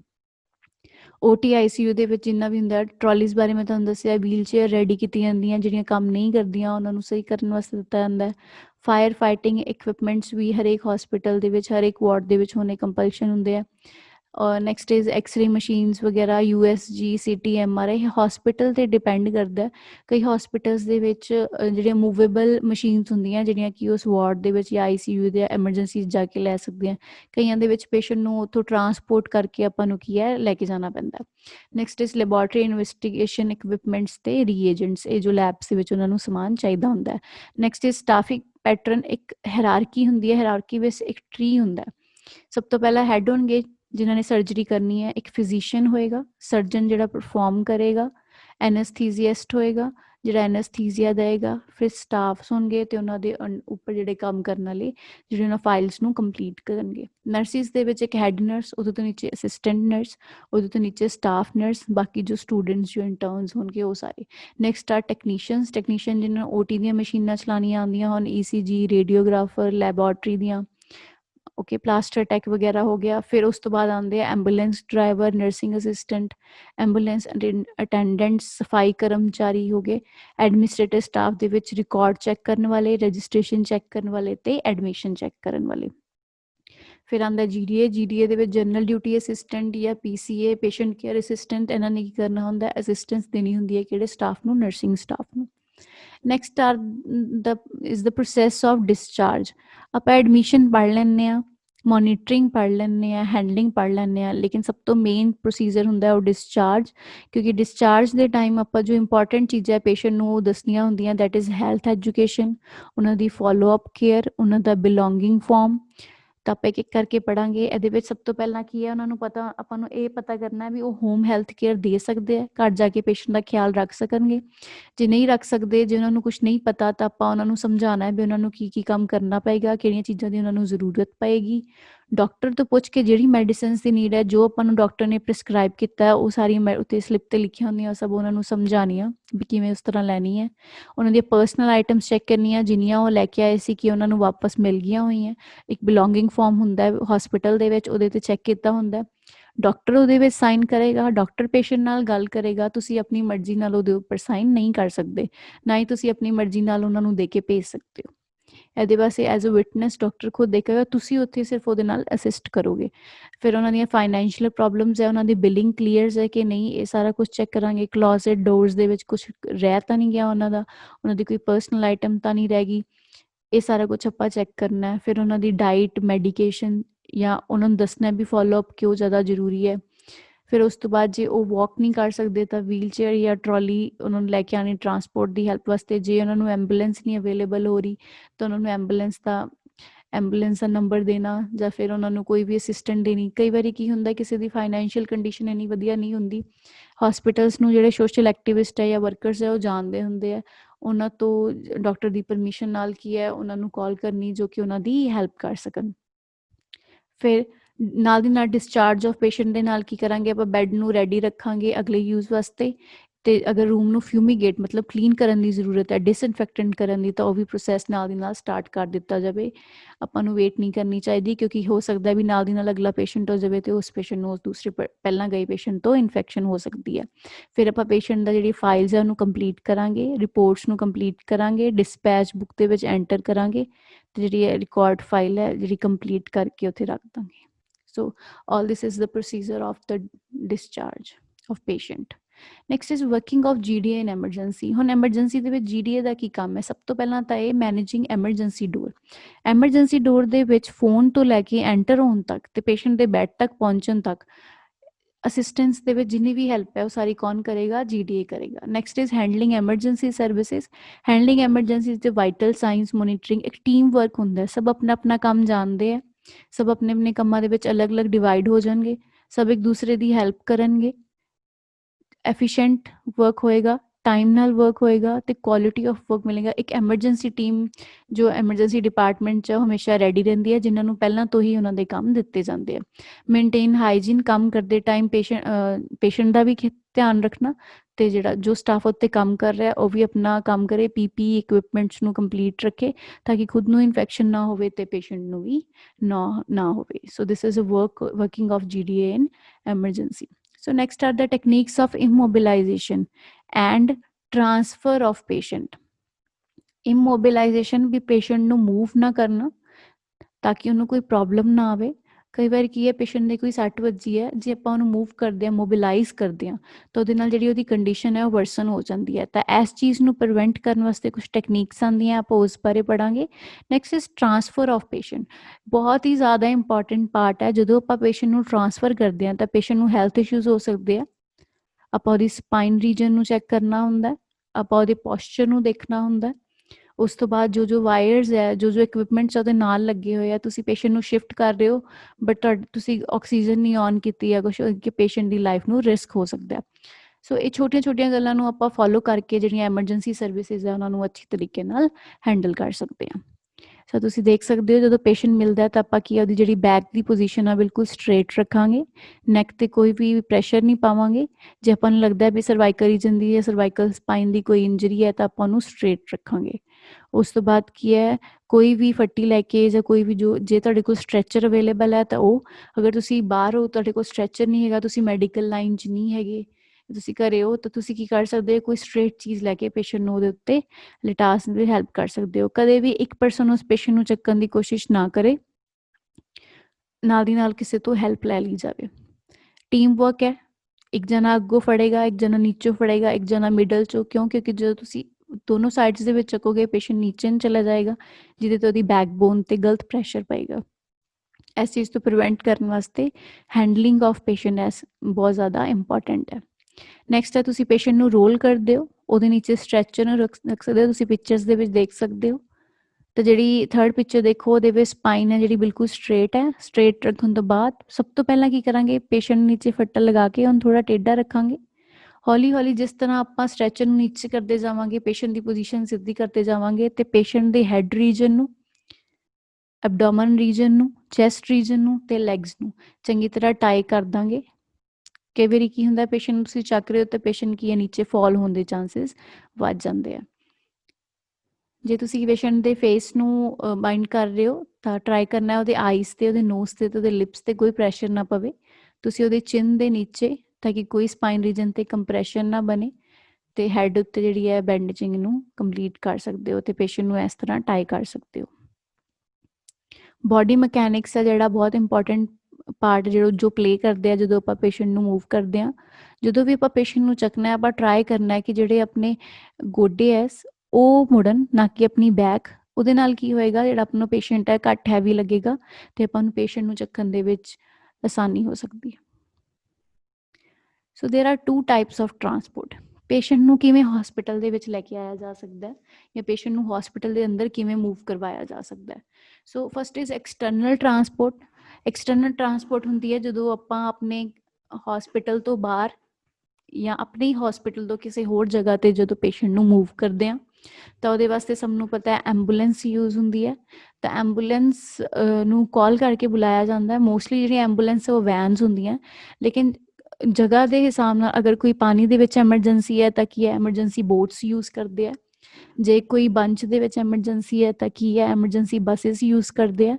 जे कोई डिजास्टर मैनेजमेंट हो रही है तो जो अवेलेबिलिटी है उन्होंने एमरजेंसी वैन की तरह आप यूज़ कर सकते हैं जो अपनी पॉपूलेशन ऑफ इंजर है जी ज़्यादा हो सकती है। तो कुछ एरियाज़ की है इंटरनेशनल ट्रैवल एमरजेंसी ट्रैवल्स होंगे अपने अपने इंडिया के जो मैक्स हॉस्पिटल्स है फोर्टिस हॉस्पिटल है जो मेदांता गुड़गांव हॉस्पिटल्स है इन्होंने की है हैलीपैड्स बने हुए हैं जिदे की है एमरजेंसी हैलीकॉप्टर्स यूज़ किए जाते हैं इंटरनेशनल पेशेंट्स को ट्रांसफर करने वास्ते। Next is internal transport. Patient को हॉस्पिटल के एक जगह तो दूसरी जगह किमें ट्रैवल करवाना है तुम देख सकते हो। फस्ट के स्ट्रैचर यूज़ किया गया। सैकेंड की है व्हील चेयर नाल कोई ना कोई स्टाफ होना चाहिए तो अगे बैल्ट बनी होनी चाहिए है। थर्ड वन है जिन्ना स्टेयर्स जो मूवेबल स्टेयर्स नहीं होंदियां तो उन्होंने की करते हैं एक चेयर नीचे बाइंड की होंगी है। ये पब्लिक एरियाज़ भी इंडिया के किते यूज़ होंगे है तो इन्होंने की है पेशेंट को बिठा के उन्होंने उत्तों टाई कर देंगे बैल्ट बन देंगे नीचों की जी चेयर को स्टार्ट कर देंगे पेशेंट अपने आप जोड़ा उपर पहुँच जाता है। दैन ये एक इंटरनल ट्रांसपोर्ट का पार्ट है।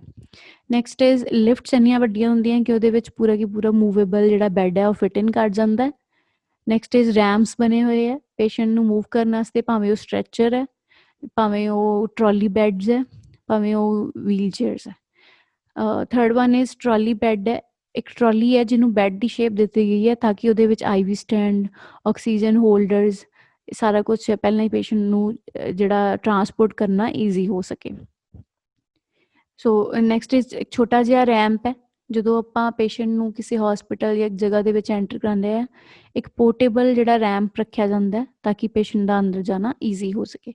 या फिर जिन्होंने आप बिजलई पौड़ियाँ बोलते हैं इलैक्ट्रॉनिक स्टेयर्स होंदियां उन्होंने यूज़ किया जाता है। पेशेंट असिस्टेंस के नाल आप एक जगह पर खड़ा दें तो अपने आप जोड़ा उपर पहुँच जाते हैं। So these all are the sources of the internal transport of a patient. So next is type of immobilisation. आप पेशेंट की टुटी हुई हड्डी या किस चीज़ ना ठीक करना है या किमें बचाना है किमें इमोबिलाइज बिना हिले जुले आप किमें ठीक कर सकते हैं। सो टाइप्स ऑफ कास्टिंग कास्टिंग की होंगी है एक लेयर बना दी जाती है बॉडी के अंदर जो जम के उस चीज़ को उत्थे स्टेबल रखती है जिदे नाल वो ठीक होंगी है। ठीक होने तो बाद कुछ टाइम दे के उन्हें उतारिया जाता है उन्नी देर जी हड्डी है वो जुड़ जाती है। So type of casting they which first सब तो पहला तुसी देख रहे हो आम कास्टिंग जिदे विच बांह दे विच अंगूठे नूं छड्ड के ते फिंगर्स नूं छड्ड के पूरी कास्टिंग कीती जांदी है। Second one is lag casting तुसी देख सकते हो पैर दे विच पैर तो लैके लत्त तक जिहड़ी है पूरी कास्टिंग नूं कीता गया है। Third one is cylindrical casting. Cylindrical casting 3 तरह की होंदी है हाथ तो लैके मिड आर्म तक फिर कूनी तक फिर कूनी तो उपर तक। फुल बॉडी कास्टिंग दे विच की होएगा ਪੇਸ਼ੈਂਟ ਨੂੰ ਇੰਨੀ ਜ਼ਿਆਦਾ ਇੰਜਰੀ ਹੈ ਕਿ ਫੁੱਲ ਬਾਡੀ ਹੈਡ ਤੋਂ ਲੈ ਕੇ ਟੋ ਤੱਕ ਜਿਹੜੀ ਆਪਾਂ ਨੂੰ ਕਾਸਟਿੰਗ ਕਰਨੀ ਪੈਂਦੀ ਹੈ ਤਾਂ ਕਿ ਜਿਹੜੀਆਂ ਉਹਦੀਆਂ ਹੱਡੀਆਂ ਹੈ ਜਾਂ ਟੁੱਟੀ ਹੋਈ ਰਿਬ ਕੇਜ ਹੈ ਉਹ ਦੁਬਾਰਾ ਤੋਂ ਜਿਹੜੀ ਠੀਕ ਹੋ ਸਕੇ। ਇੱਕ ਹੁੰਦੀ ਹੈ ਸਪਾਈਕਾ ਕਾਸਟ, ਤੁਸੀਂ 5th ਫੋਟੋ ਦੇ ਵਿੱਚ ਦੇਖ ਸਕਦੇ ਹੋ। ਸਪਾਈਕਾ ਕਾਸਟ ਦੇ ਵਿੱਚ ਕੀ ਹੁੰਦਾ, ਜਿਹੜਾ ਲੋਅਰ ਰੀਜਨ ਹੈ ਉਹਨੂੰ ਮੂਵ ਹੋਣ ਤੋਂ ਆਪਾਂ ਬਚਾਉਣਾ ਹੁੰਦਾ, ਉਹਦੀ ਮੋਬਿਲਿਟੀ ਤੋਂ ਪ੍ਰੀਵੈਂਟ ਕਰਵਾਉਣਾ ਹੁੰਦਾ। ਉਹਦੇ ਵਿੱਚ ਕੀ ਹੁੰਦਾ, ਐਬਡੋਮਨ ਰੀਜਨ ਤੋਂ ਲੈ ਕੇ ਫੁੱਟ ਰੀਜਨ ਤੱਕ ਉਹਨੂੰ ਟਾਈ ਕੀਤਾ ਜਾਂਦਾ ਬੈਂਡ ਕਾਸਟਿੰਗ ਦੇ ਨਾਲ। ਦੋਨੋਂ ਲੈਗਸ ਦੇ ਵਿਚਾਲੇ ਕਾਸਟ ਕੀਤੀ ਜਾਂਦੀ ਹੈ ਤਾਂ ਕਿ ਜਿਹੜੀਆਂ ਦੋ ਲੈਗਸ ਹੈ ਉਹ ਆਪਸ ਦੇ ਵਿੱਚ ਵੀ ਨਾ ਜੁੜਨ। ਤੇ ਇਹਦੇ ਨਾਲ ਕੀ ਹੋਏਗਾ, ਜਿਹੜੀ ਪੇਸ਼ੈਂਟ ਦੀ ਜਿਹੜੀ ਹੀਲਿੰਗ ਹੈ ਉਹ ਜਿਹੜੀ ਈਜ਼ੀ ਹੋ ਜਾਂਦੀ ਹੈ। So these all are the types of casting. Next is splint. Splint type, splints ਕੀ ਹੁੰਦੇ ਆ, ਜਦੋਂ ਕੋਈ ਇੰਜਰੀ ਹੋਈ ਹੈ ਜਾਂ ਟੁੱਟੀ ਹੱਡੀ ਨੂੰ ਬਚਾਉਣ ਵਾਸਤੇ ਆਪਾਂ ਫਸਟ ਏਡ ਵਾਸਤੇ ਜਾਂ ਉਸ ਚੀਜ਼ ਨੂੰ ਅੱਗੇ ਤੋਂ ਵੀ ਆਪਾਂ ਉਹਦੇ ਤੇ ਪ੍ਰੈਸ਼ਰ ਨਾ ਬਣੇ, ਉਸ ਚੀਜ਼ ਨੂੰ ਪ੍ਰੀਵੈਂਟ ਕਰਨ ਵਾਸਤੇ ਆਪਾਂ ਕੀ ਕਰਦੇ ਹਾਂ, ਸਪਲਿੰਟ ਦੀ ਵਰਤੋਂ ਕਰਦੇ ਹਾਂ। ਕੋਈ ਵੀ ਲੱਕੜ ਲੈ ਕੇ, ਕੋਈ ਵੀ ਗੱਤਾ ਹੈ ਹਾਰਡ ਗੱਤਾ ਰੱਖ ਕੇ, ਜਾਂ ਤੁਸੀਂ ਪਿਕਚਰਸ ਦੇ ਵਿੱਚ ਇਸ ਤਰ੍ਹਾਂ ਦੇ ਮਾਰਕੀਟ ਦੇ ਵਿੱਚ ਸਪਲਿੰਟਸ ਮਿਲ ਜਾਂਦੇ ਆ ਜੋ ਕਿ ਇੰਜਰੀ ਤੋਂ ਪ੍ਰੀਵੈਂਟ ਕਰਦੇ ਆ। ਆਪਾਂ ਉਂਗਲ ਟੁੱਟੀ ਹੈ, ਹੱਥ ਟੁੱਟਿਆ ਹੈ, ਲੱਤ 'ਤੇ ਕੋਈ ਸੱਟ ਵੱਜੀ ਹੈ ਤਾਂ ਆਪਾਂ ਉਸ ਚੀਜ਼ ਨੂੰ ਬੰਨ੍ਹ ਕੇ ਉੱਤੇ ਇੱਕ ਚੁੰਨੀ ਜਾਂ ਕੋਈ ਕਾਟਨ ਹੈ ਜਾਂ ਫਿਰ ਕਾਟਨ ਦੇ ਲਪੇਟ ਕੇ ਉਹਦੇ ਉੱਤੇ ਕੀ ਹੈ ਪੱਟੀ ਨੂੰ ਲਪੇਟ ਸਕਦੇ ਹਾਂ, ਜਿਹਦੇ ਨਾਲ ਆਪਾਂ ਉਹਨੂੰ ਫਰਦਰ ਇੰਜਰੀ ਤੋਂ ਬਚਾ ਸਕਦੇ ਹਾਂ। ਨੈਕਸਟ ਆ ਦਾ ਟਰੈਕਸ਼ਨ ਟਾਈਪਸ। ਟਰੈਕਸ਼ਨ ਨੂੰ ਕੀ ਬੋਲਦੇ, ਇੱਕ ਤਰ੍ਹਾਂ ਦੀ ਖਿੱਚ ਹੁੰਦੀ ਹੈ ਜਿਹਦੇ ਨਾਲ ਆਪਾਂ ਬਾਡੀ ਨੂੰ ਠੀਕ ਕਰ ਸਕਦੇ ਹਾਂ। ਟਰੈਕਸ਼ਨ ਦੋ ਤਰ੍ਹਾਂ ਦੀ ਹੁੰਦੀ ਹੈ, ਇੱਕ ਤਾਂ ਸਕਿਨ ਦੇ ਉੱਤੇ ਹੋਏਗੀ, ਇੱਕ ਸਕੈਲਟਲ ਦੇ ਉੱਤੇ ਹੋਏਗੀ। ਸਕਿਨ ਦੇ ਵਿੱਚ ਕੀ ਹੈ, ਸਕਿਨ ਦੇ ਨਾਲ ਟੱਚ ਕਰਕੇ ਉਹਨੂੰ ਖਿੱਚ ਪਾ ਕੇ ਸਹੀ ਕੀਤਾ ਜਾਂਦਾ। ਸਕੈਲਟਲ ਵਾਲੇ ਦੇ ਵਿੱਚ ਆਪਣੇ ਪੂਰੇ ਸਕੈਲਟਲ ਰੀਜਨ ਦੇ ਵਿੱਚ ਖਿੱਚ ਪਾਈ ਜਾਂਦੀ ਹੈ, ਪੂਰਾ ਪ੍ਰੈਸ਼ਰ ਦਿੱਤਾ ਜਾਂਦਾ ਹੈ। ਫੋਰਥ ਵਨ ਦੇ ਵਿੱਚ ਤੁਸੀਂ ਵੇਖ ਸਕਦੇ ਹੋ ਇੱਕ ਸਰਵਾਈਕਲ ਰੀਜਨ ਦੀ ਟਰੈਕਸ਼ਨ ਆਉਂਦੀ ਹੈ। ਇਹਦੇ ਵਿੱਚ ਸਰਵਾਈਕਲ ਰੀਜਨ ਨੂੰ ਮੂਵ ਹੋਣ ਤੋਂ ਬਚਾਏ ਬਿਨਾਂ ਖਿੱਚ ਪਾ ਕੇ ਜਿਹੜਾ ਉਹਨਾਂ ਨੂੰ ਸਹੀ ਕੀਤਾ ਜਾਂਦਾ, ਜਿਹੜੀ ਮਸਲ ਪੁੱਲ ਕੀਤੀਆਂ ਜਾਂਦੀਆਂ। Next is Russell traction. Russell traction ਦੇ ਵਿੱਚ ਹੈਂਡਸ ਨੂੰ ਸਟ੍ਰੇਟ ਰੱਖਿਆ ਜਾਂਦਾ ਤੇ ਜਿਹੜੀਆਂ ਲੈਗਸ ਆ ਉਹਨਾਂ ਨੂੰ ਵੀ ਸਟ੍ਰੇਟ ਰੱਖਿਆ ਜਾਂਦਾ ਟਰੈਕਸ਼ਨ ਦੀ ਹੈਲਪ ਨਾਲ। ਸਪਾਈਨਲ ਡੀਕੰਪਰੈਸ਼ਨ ਵਾਲਾ ਪ੍ਰੋਸੈਸ ਕੀਤਾ ਜਾਂਦਾ ਜਿਹਦੇ 'ਚ ਸਪਾਈਨ ਇੰਜਰੀ ਨੂੰ ਠੀਕ ਕੀਤਾ ਜਾਂਦਾ। ਇਹਦੇ ਵਿੱਚ ਸਪਾਈਨ ਨੂੰ ਸਟ੍ਰੇਟ ਰੱਖ ਕੇ ਉਹਦੇ ਉੱਤੇ ਟਰੈਕਸ਼ਨ ਦੀ ਖਿੱਚ ਪਾਈ ਜਾਂਦੀ ਹੈ ਤਾਂ ਕਿ ਜਿਹੜੀ ਸਪਾਈਨ ਹੈ ਉਹ ਸਟ੍ਰੇਟ ਹੋ ਸਕੇ। So all these are the types of traction. Next is children are vulnerable to injuries and how we can prevent them. So why children? Children ਹੈ ਉਹਨਾਂ ਦੀ ਇਮਿਊਨਿਟੀ ਘੱਟ ਹੈ, ਉਹ ਜ਼ਿਆਦਾ ਐਕਟਿਵਨੈਸ ਦੇ ਹੁੰਦੇ ਆ, ਆਪਣੇ ਗਰੋਥ ਟਾਈਮ ਦੇ ਵਿੱਚ ਹੁੰਦੇ ਆ, ਕਾਫੀ ਇੰਪਲਸਿਵ ਹੁੰਦੇ ਆ, ਇਨਪੇਸ਼ੈਂਟ ਹੁੰਦੇ ਆ, ਹਾਈਪਰ ਐਕਟਿਵ ਹੁੰਦੇ ਆ, ਪੀਅਰ ਗਰੁੱਪਸ ਇੱਕ ਦੂਜੇ ਨੂੰ ਦੇਖ ਕੇ ਉਹਨਾਂ ਦਾ ਸ਼ਰਾਰਤਾਂ ਕਰਨ ਨੂੰ ਮਨ ਕਰਦਾ। ਉਹਨਾਂ ਦੇ ਵਿੱਚ ਡਿਵੈਲਪਮੈਂਟਲ ਰੈਡੀਨੈਸ ਹੁੰਦੀ ਹੈ ਜਿਹਦੇ ਨਾਲ ਉਹ ਹਰੇਕ ਚੀਜ਼ ਨੂੰ ਚੈਲੰਜ ਕਰਦੇ ਆ, ਜੋ ਉਹਨਾਂ ਨੂੰ ਕੰਮ ਕਰਨ ਤੋਂ ਰੋਕੋ ਉਸ ਚੀਜ਼ ਨੂੰ ਕਰਨਾ ਚਾਹੁੰਦੇ ਆ। ਸੋ ਇਹਨਾਂ ਰੀਜ਼ਨਸ ਕਰਕੇ ਜਿਹੜੇ ਚਿਲਡਰਨਸ ਦੇ ਵਿੱਚ ਇੰਜਰੀਜ਼ ਰੇਟ ਹੈ ਉਹ ਨਾਰਮਲ ਪੀਪਲ ਨਾਲੋਂ ਜੋ ਜ਼ਿਆਦਾ ਹੁੰਦੇ ਆ। ਹੁਣ ਐਕਸੀਡੈਂਟ ਹੁੰਦਾ ਕੀ ਹੈ? Accident is defined as unexpected unplanned occurrence which may involve injury. ਕੋਈ ਅਨਪਲੈਨਡ ਅਨਐਕਸਪੈਕਟਡ ਅਕਰੈਂਸ ਹੋਈ ਹੈ ਜਿਹਦੇ ਕਰਕੇ ਇੰਜਰੀ ਹੋ ਸਕਦੀ ਹੈ, ਸੱਟ ਵੱਜ ਸਕਦੀ ਹੈ, ਜਿਹਦਾ ਨਾਲ ਦੀ ਨਾਲ ਰਿਜ਼ਲਟ ਕੀ ਹੋ ਸਕਦਾ ਹੈ ਕਿ ਰਿਕੋਗਨਾਈਜ਼ੇਬਲ ਦੇਖੀ ਜਾਣ ਵਾਲੀ ਡੈਮੇਜ ਹੋ ਸਕਦੀ ਹੈ। Occur in sequence of events may be ਕੋਈ ਘੱਟ ਇੰਜਰੀ ਹੋਵੇ, ਕੋਈ ਉਸ ਤੋਂ ਵੱਡੀ ਹੋਵੇ, ਕਦੇ ਜਿਹੜਾ ਪਰਸਨ ਹੈ ਉਹਨੂੰ ਉਹਦੀ ਡੈਮੇਜ ਹੋ ਸਕਦੀ ਹੈ, ਕਦੇ ਜਿਹੜੀ ਪ੍ਰੋਪਰਟੀ ਦੀ ਡੈਮੇਜ ਹੋ ਸਕਦੀ ਹੈ। So all this is about the accident. ਹੁਣ ਆਪਾਂ ਟਾਈਪਸ ਆਫ ਐਕਸੀਡੈਂਟ ਪੜ੍ਹਨੇ ਆ ਤੇ ਕਾਮਨ ਐਕਸੀਡੈਂਟਲ ਇੰਜਰੀ ਹੁੰਦੀ ਕੀ ਹੈ ਬੱਚਿਆਂ ਦੇ ਵਿੱਚ ਏਜ ਵਾਈਜ਼, ਤੇ ਆਪਾਂ ਉਹਨਾਂ ਨੂੰ ਕਿਵੇਂ ਠੀਕ ਕਰ ਸਕਦੇ ਹਾਂ। ਹੁਣ ਬੱਚੋਂ ਆਪਾਂ ਇਹ ਸਾਰਾ ਕੁਝ ਪੜਾਂਗੇ। ਸੋ ਇਨਫੈਂਟ 0 ਤੋਂ 1 ਸਾਲ ਵਾਲੇ ਬੱਚੇ ਜੋ ਨਿਊਲੀ ਬੋਰਨ ਨੇ, ਹਜੇ 1 ਸਾਲ ਤੱਕ ਦੇ ਹੀ ਹੋਏ ਆ ਨਵ ਜੰਮਿਆਂ ਤੋਂ ਲੈ ਕੇ, ਤਾਂ ਇਹਨਾਂ ਦੇ ਵਿੱਚ ਕਿਹੜੇ ਰੀਜ਼ਨਸ ਹੈ ਜਿਹੜੇ ਸੱਟ ਦੇ ਜ਼ਿਆਦਾ ਹੋ ਸਕਦੇ ਆ? ਇੱਕ ਤਾਂ ਤਿੱਖੀਆਂ ਚੀਜ਼ਾਂ ਘਰ ਦੇ ਵਿੱਚ ਕੋਲ ਹੋਣੀਆਂ, ਕੱਟਸ, ਬੱਚੇ ਨੂੰ ਬਰੀਦਿੰਗ ਡਿਫਿਕਲਟੀ, ਸਫੋਕੇਸ਼ਨ ਹੋ ਸਕਦੀ ਹੈ, ਡਿੱਗ ਸਕਦੇ ਆ ਬੱਚੇ ਫਾਲਸ ਵਿੱਚ, ਇਨਡਾਈਜੈਸ਼ਨ ਦੀ ਪ੍ਰੋਬਲਮਸ ਜ਼ਿਆਦਾ ਹੁੰਦੀ ਹੈ, ਜਾਂ ਬਰਨਸ ਦੇ ਚਾਂਸਸ ਜ਼ਿਆਦਾ ਹੋ ਸਕਦੇ ਆ। ਸੋ ਇਹ ਸੱਟਾਂ ਇਹਨਾਂ ਨੂੰ ਜ਼ਿਆਦਾ ਲੱਗ ਸਕਦੀਆਂ। ਆਪਾਂ ਇਹਨਾਂ ਨੂੰ ਕਿਵੇਂ ਬਚਾ ਸਕਦੇ ਹਾਂ? Never keep alone. ਇਹਨਾਂ ਬੱਚਿਆਂ ਨੂੰ ਕਦੇ ਇਕੱਲਾ ਨਾ ਛੱਡੋ। ਇਲੈਕਟ੍ਰੀਕਲ ਅਪਲਾਇੰਸਿਸ ਤੋਂ ਇਹਨਾਂ ਨੂੰ ਦੂਰ ਰੱਖੋ। ਜਿਹੜੇ ਟੋਇਜ਼ ਹੈ ਉਹ ਦੋ ਜੋ ਉਹਨਾਂ ਦੀ ਏਜ ਗਰੁੱਪਸ ਦੇ ਵਾਈਜ਼ ਬਣੇ ਹੋਏ ਹੈ। ਕੋਈ ਵੀ ਤਿੱਖੀ ਚੀਜ਼ ਇਹਨਾਂ ਤੋਂ ਜਿਹੜੀ ਹੈ ਉਹ ਦੂਰ ਰੱਖੀ ਜਾਵੇ। ਸੋਲਿਡ ਫੂਡ ਹੈ, ਸਟੋਵ ਹੈ, ਫਾਇਰ ਹੈ, ਇਹਨਾਂ ਨੂੰ ਕਿਚਨ ਦੇ ਵਿੱਚ ਲੈ ਕੇ ਨਾ ਜਾਓ। ਆਪਾਂ ਇਸ ਤਰ੍ਹਾਂ ਇਹਨਾਂ ਨੂੰ ਪ੍ਰੀਵੈਂਟ ਕਰ ਸਕਦੇ ਹਾਂ। Next one is toddlers. Toddlers ਰੁੜਨ ਵਾਲੇ ਬੱਚੇ ਹੁੰਦੇ ਆ ਜਿਨ੍ਹਾਂ ਦੀ ਏਜ ਹੁੰਦੀ ਹੈ 1 ਤੋਂ 3 ਸਾਲ। ਇਹਨਾਂ ਦੇ ਵਿੱਚ ਕੀ ਹੈ, ਜ਼ਿਆਦਾ ਐਕਟਿਵਨੈਸ ਹੁੰਦੀ ਹੈ, ਇਹ ਬੱਚੇ ਥੋੜ੍ਹਾ ਚੱਲਣਾ ਸਿੱਖ ਜਾਂਦੇ ਆ, ਤਾਂ ਕਰਕੇ ਜਿਹੜੇ ਇਹਨਾਂ ਦੇ ਵਿੱਚ ਇੰਜਰੀਜ਼ ਹੈ ਉਹ ਨੋਰਮਲ ਇਨਫੈਂਟਸ ਨਾਲੋਂ ਤੇ ਜੋ ਪ੍ਰੀ ਸਕੂਲ ਚਿਲਡਰਨ ਨਾਲੋਂ ਜ਼ਿਆਦਾ ਹੁੰਦੀਆਂ। ਸੋ ਇਹਨਾਂ ਦੀ ਫਸਟ ਥਿੰਗ ਹੁੰਦੀ ਹੈ ਐਸਪੀਰੇਸ਼ਨ। ਇਹਨਾਂ ਨੂੰ ਜੋ ਚੀਜ਼ ਦਿਖੇਗੀ ਐਕਸਾਈਟਿਡ ਹੋਣਗੇ, ਉਹਨੂੰ ਮੂੰਹ 'ਚ ਪਾ ਲੈਣਗੇ। ਥਰਮਲ ਗਰਮ ਚੀਜ਼ਾਂ ਨੂੰ, ਕਿਚਨ ਵੱਲ ਨੂੰ ਜਾਣਗੇ। ਫਾਲ ਇੰਜਰੀਜ਼ ਹੁੰਦੀਆਂ, ਹਰੇਕ ਚੀਜ਼ ਤੇ ਖੜ ਕੇ ਵੇਖਣਗੇ, ਭੱਜ ਕੇ ਦੇਖਣਗੇ, ਸੌਕਟਸ ਦੇ ਵਿੱਚ ਹੱਥ ਪਾਉਣਗੇ। ਹਰੇਕ ਚੀਜ਼ ਨੂੰ ਦੇਖ ਕੇ ਇਹਨਾਂ ਦੇ ਮਨ ਦੇ ਅੰਦਰ ਕਿਉਰਿਓਸਿਟੀ ਹੋਏਗੀ। ਜਾਂ ਡਰਾਊਨਿੰਗ ਕੇਸਿਸ ਹੈ, ਬਾਥ ਟਾਈਮ ਕੀ ਹੈ, ਇਹ ਡੁੱਬਣ ਦੇ ਜਿਹੜੇ ਚਾਂਸਿਸ ਹੈ ਉਹ ਜ਼ਿਆਦਾ ਹੋ ਸਕਦੇ ਆ। ਹੁਣ ਤੁਸੀਂ ਇਹਨਾਂ ਸਭ ਚੀਜ਼ਾਂ ਨੂੰ ਬਚਾ ਕਿਵੇਂ ਸਕਦੇ ਹੋ? ਬੱਚੇ ਦਾ ਜਿਹੜਾ ਫਲੋਰ ਹੈ ਉਹ ਕਲੀਨ ਰੱਖੋ। ਹਰ ਵੇਲੇ ਬੱਚੇ ਦੇ ਨਾਲ ਕੋਈ ਨਾ ਕੋਈ ਹੋਣਾ ਚਾਹੀਦਾ। ਬੱਚੇ ਦੇ ਆਸ-ਪਾਸ ਰਹਿ ਕੇ ਕੋਈ ਗਲਤ ਨੈਗੇਟਿਵ ਵਰਡਸ ਨੂੰ ਯੂਜ਼ ਨਾ ਕਰੋ, ਜਿਨ੍ਹਾਂ ਨੂੰ ਬੱਚਾ ਯੂਜ਼ ਕਰ ਸਕੇ, ਜਾਂ ਜਿਨ੍ਹਾਂ ਦੇ ਬੱਚੇ ਦੇ ਮਨ 'ਚ ਕੁਛ ਇਸ ਤਰ੍ਹਾਂ ਦੀ ਗੱਲ ਆਏ ਜੋ ਬੱਚਾ ਉਸ ਪੇਰੈਂਟਸ ਦੇ ਆਪਣੇ ਐਂਟੀਜ਼ ਆ ਕੇ ਕੋਈ ਉਹ ਕੰਮ ਕਰੇ ਜਿਸ ਤੋਂ ਪੇਰੈਂਟਸ ਰੋਕ ਰਹੇ ਆ। ਕਲੋਥਿੰਗ ਵੱਲ ਧਿਆਨ ਦਿਓ, ਆਪਾਂ ਉਹਨਾਂ ਦੇ ਕਿਹੜੇ ਕੱਪੜੇ ਪਾ ਰਹੇ ਹਾਂ, ਅਤੇ ਜਿਹੜੇ ਹਾਰਮਫੁਲ ਏਜੰਟਸ ਆ ਉਹਨਾਂ ਨੂੰ ਨੀਚੇ ਨਾ ਰੱਖਿਆ ਜਾਵੇ, ਬੱਚਿਆਂ ਦੀ ਪਹੁੰਚ ਤੋਂ ਦੂਰ ਰੱਖਿਆ ਜਾਵੇ। Next is adolescent. Adolescent age ਕਿਹੜੀ ਹੁੰਦੀ ਹੈ? ਐਡੋਲੈਸੈਂਟ ਏਜ ਦੇ ਵਿੱਚ ਜੋ ਟੀਨਏਜਰਸ ਹੈ ਉਹਨਾਂ ਤੋਂ ਬਾਅਦ ਵਾਲੀ ਏਜ ਹੁੰਦੀ ਹੈ 12 ਤੋਂ 18 ਸਾਲ ਤੋਂ ਬਾਅਦ। ਇਹਦੇ ਵਿੱਚ ਕੀ ਹੁੰਦਾ ਹੈ, ਇਹ ਬੱਚੇ ਕਾਫੀ ਪ੍ਰੋਨ ਹੁੰਦੇ ਆ ਇੰਜਰੀਜ਼ ਦੇ। They are attracted towards peer groups. ਇਹ ਆਪਣੇ ਨਾਲ ਦੇ ਬੱਚਿਆਂ ਨੂੰ ਦੇਖ ਕੇ ਕਾਫੀ ਅਟਰੈਕਟਿਵ ਹੁੰਦੇ ਆ। ਇਹਨਾਂ ਨੂੰ ਇਹ ਹੁੰਦਾ ਜੋ ਉਹ ਕਰ ਰਿਹਾ ਸੀ ਵੀ ਉਹ ਕਰਨਾ। ਇਹਨਾਂ ਦੇ ਵਿੱਚ ਚੁਸਤੀ ਹੁੰਦੀ ਹੈ, ਤਾਂ ਕਰਕੇ ਇੰਸਟਰੂਮੈਂਟ ਇੰਜਰੀਜ਼ ਹੋਣ ਦੇ ਚਾਂਸਿਸ ਜ਼ਿਆਦਾ ਹੁੰਦੇ ਆ। ਹਰੇਕ ਚੀਜ਼ ਨੂੰ ਇਹਨਾਂ ਨੇ ਟਰਾਈ ਕਰਨਾ।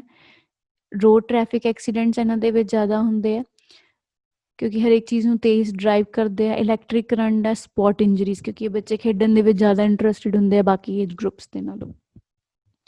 ਹੁਣ ਇਹਨਾਂ ਦਾ ਪ੍ਰੀਵੈਂਟ ਕਿਵੇਂ ਕਰਨਾ? ਇੱਕ ਤਾਂ ਇਹਨਾਂ ਨੂੰ ਸੇਫ ਐਨਵਾਇਰਨਮੈਂਟ ਦੇਣਾ। ਹਰੇਕ ਚੀਜ਼ ਇਹਨਾਂ ਨੂੰ ਸਮਝਾਈ ਜਾਣੀ ਚਾਹੀਦੀ ਹੈ, ਟ੍ਰੇਨਿੰਗ ਲੱਗਣੀ ਚਾਹੀਦੀ ਹੈ। ਕੌਨਸਟੈਂਟ ਸੁਪਰਵਿਜ਼ਨ ਬਾਈ ਟੀਚਰਸ ਔਰ ਪੇਰੈਂਟਸ ਦੋਨੋਂ ਨਾਲ ਧਿਆਨ ਰੱਖਣ, ਨਾਲ ਦੀ ਨਾਲ ਗਾਈਡੈਂਸ ਮਿਲਣੀ ਚਾਹੀਦੀ ਹੈ। ਅਗਰ ਬੱਚੇ ਨੂੰ ਕੋਈ ਪ੍ਰੋਬਲਮ ਆ ਰਹੀ ਹੈ ਤਾਂ ਉਹਦੇ ਨਾਲ ਡੀਲ ਕਰਨਾ ਚਾਹੀਦਾ।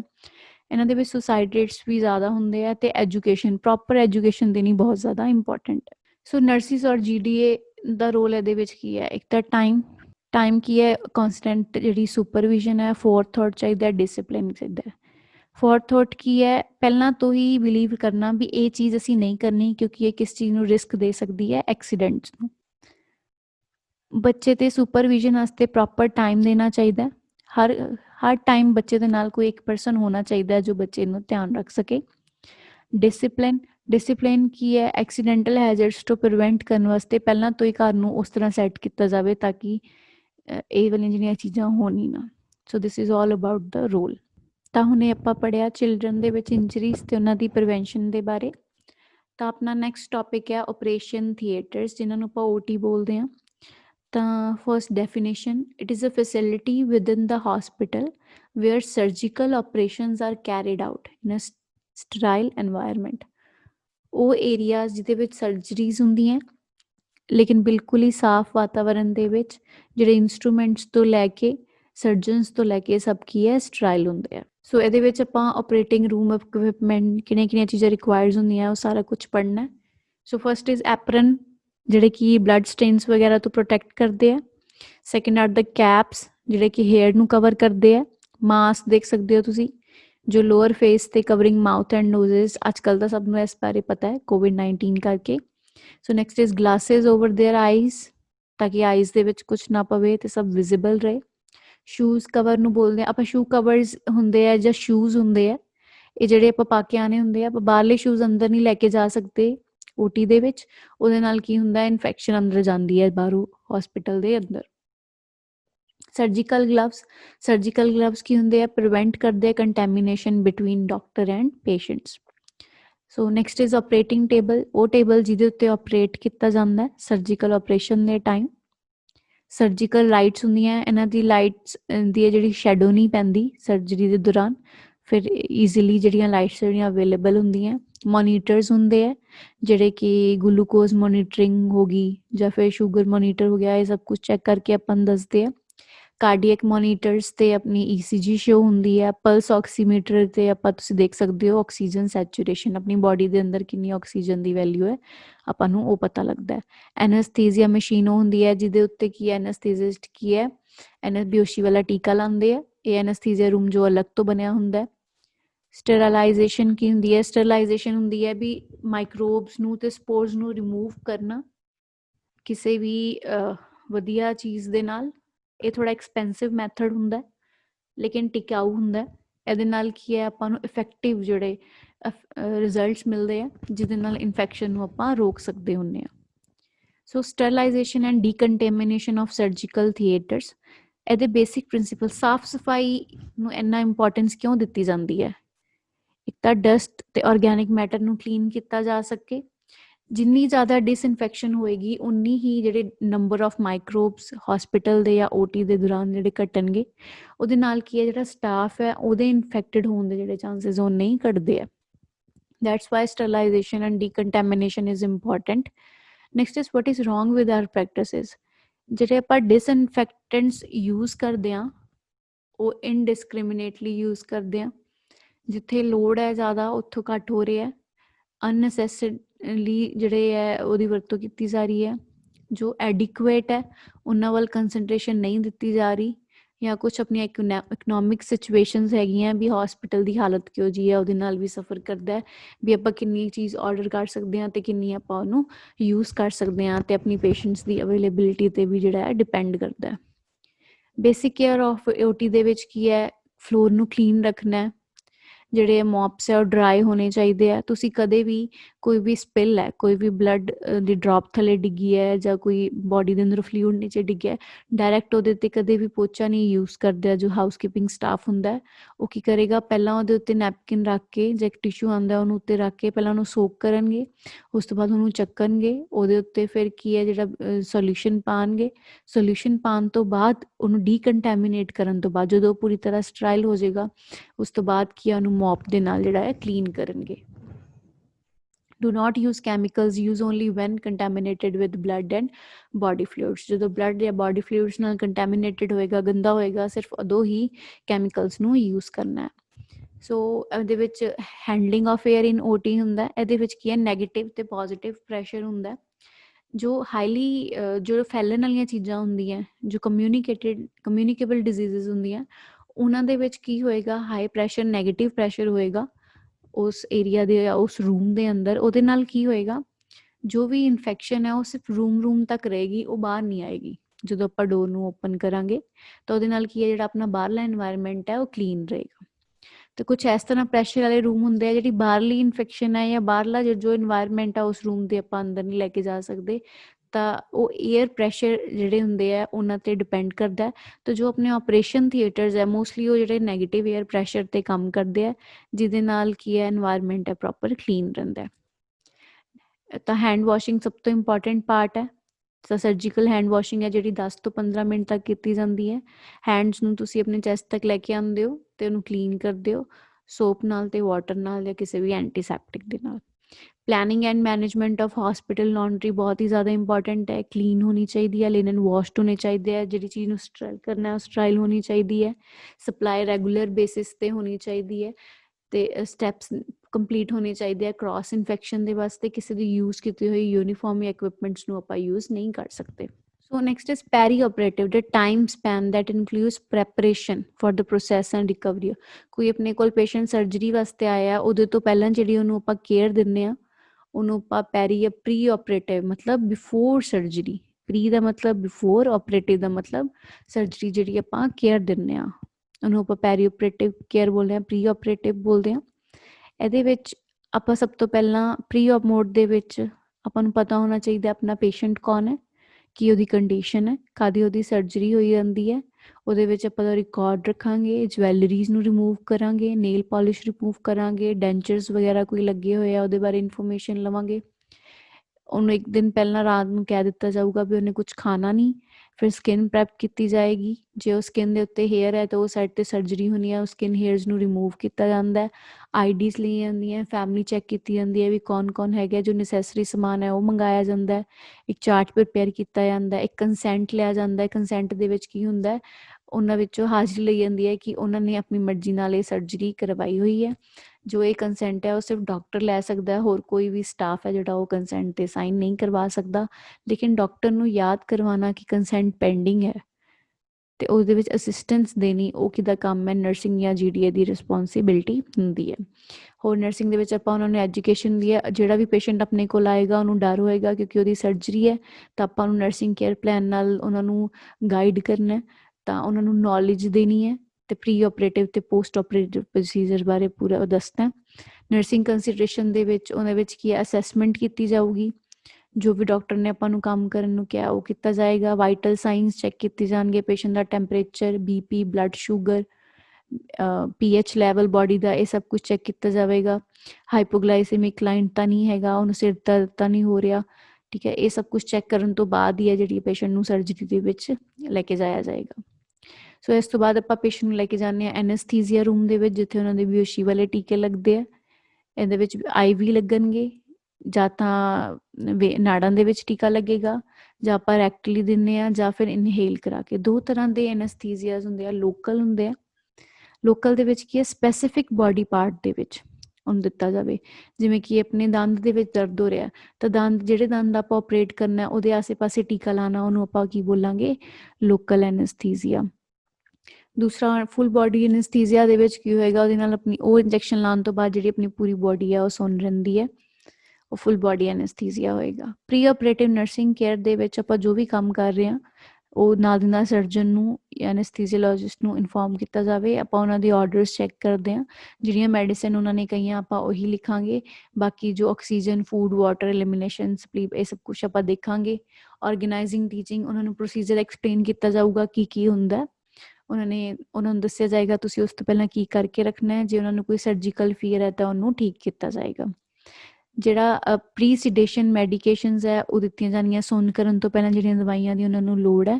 ਉਹਨਾਂ ਦੇ ਵਾਈਟਲ ਸਾਈਨ ਸਭ ਕੁਝ ਚੈੱਕ ਕੀਤਾ ਜਾਏਗਾ। ਕੰਸੈਂਟ ਹੋਣਾ ਬਹੁਤ ਜ਼ਿਆਦਾ ਜ਼ਰੂਰੀ ਹੈ। ਉਹਦੇ ਵਾਸਤੇ ਆਪਰੇਟਿਵ ਪਰਮਿਟ ਹੈ, ਜੋ ਪਰਮਿਟ ਆਪਾਂ ਨੂੰ ਚਾਹੀਦਾ ਹੈ ਪੇਸ਼ੈਂਟ ਦਾ, ਉਹਦੇ ਵਾਸਤੇ ਕੌਣ ਰਿਸਪੌਂਸੀਬਲ ਹੈ। ਜੇ ਪੇਸ਼ੈਂਟ ਆਪ ਜਾਗ ਰਿਹਾ, ਬੋਲ ਸਕਦਾ ਤਾਂ ਆਪਾਂ ਉਹਦੇ ਤੋਂ ਸਾਈਨ ਕਰਾਵਾਂਗੇ। ਜੇ ਪੇਸ਼ੈਂਟ ਕੋਮਾ ਦੇ ਵਿੱਚ ਅਨਕੌਂਸ਼ੀਅਸ ਹੈ, ਜੋ ਉਹਨਾਂ ਦੇ ਕੇਅਰ ਟੇਕਰ ਹੈ ਜਾਂ ਉਹਨਾਂ ਦੇ ਕਲੋਜ਼ੈਸਟ ਰਿਲੇਸ਼ਨ ਦੇ ਵਿੱਚ ਆਉਂਦੇ ਆ, ਆਪਾਂ ਉਹਨਾਂ ਤੋਂ ਸਲਾਹ ਲੈ ਕੇ ਉਹਨਾਂ ਦੇ ਸਾਈਨ ਕਰਵਾਵਾਂਗੇ। ਜੋ ਮੈਡੀਕੇਸ਼ਨ ਜਿਹੜੀ ਸਾਈਨ ਨਹੀਂ ਕੀਤੀ ਹੋਈ, ਉਹ ਮੈਡੀਕੇਸ਼ਨ ਆਪਾਂ ਨਹੀਂ ਦੇਣੀ ਜਦੋਂ ਤੱਕ ਆਪਾਂ ਨੂੰ ਡਾਕਟਰ ਨੇ ਨਹੀਂ। Next is post anaesthesia care unit ਜਾਂ post anaesthesia recovery area. Anaesthesia ਦੇਣ ਤੋਂ ਬਾਅਦ ਇੱਕ ਅਲੱਗ ਤੋਂ ਰੂਮ ਵਿੱਚ ਲੈ ਕੇ ਜਾਇਆ ਜਾਂਦਾ, ਜਿੱਥੇ ਸੈਡੇਟਿਵਸ ਜਾਂ ਫਿਰ ਨਾਰਕੋਟਿਕਸ ਜਾਂ ਡਰੱਗ ਫॉर ਐਮਰਜੈਂਸੀ ਸਿਚੁਏਸ਼ਨ ਦੇ ਵਿੱਚ ਆਪਾਂ ਵੇਖਦੇ ਹਾਂ ਪੇਸ਼ੈਂਟ ਦੀ ਕੰਡੀਸ਼ਨ ਵਰਸ ਤਾਂ ਨਹੀਂ ਹੋ ਰਹੀ, ਆਪਾਂ ਦੇਖਦੇ ਹਾਂ ਪੇਸ਼ੈਂਟ ਦੀ ਹਾਲਤ ਠੀਕ ਹੈ।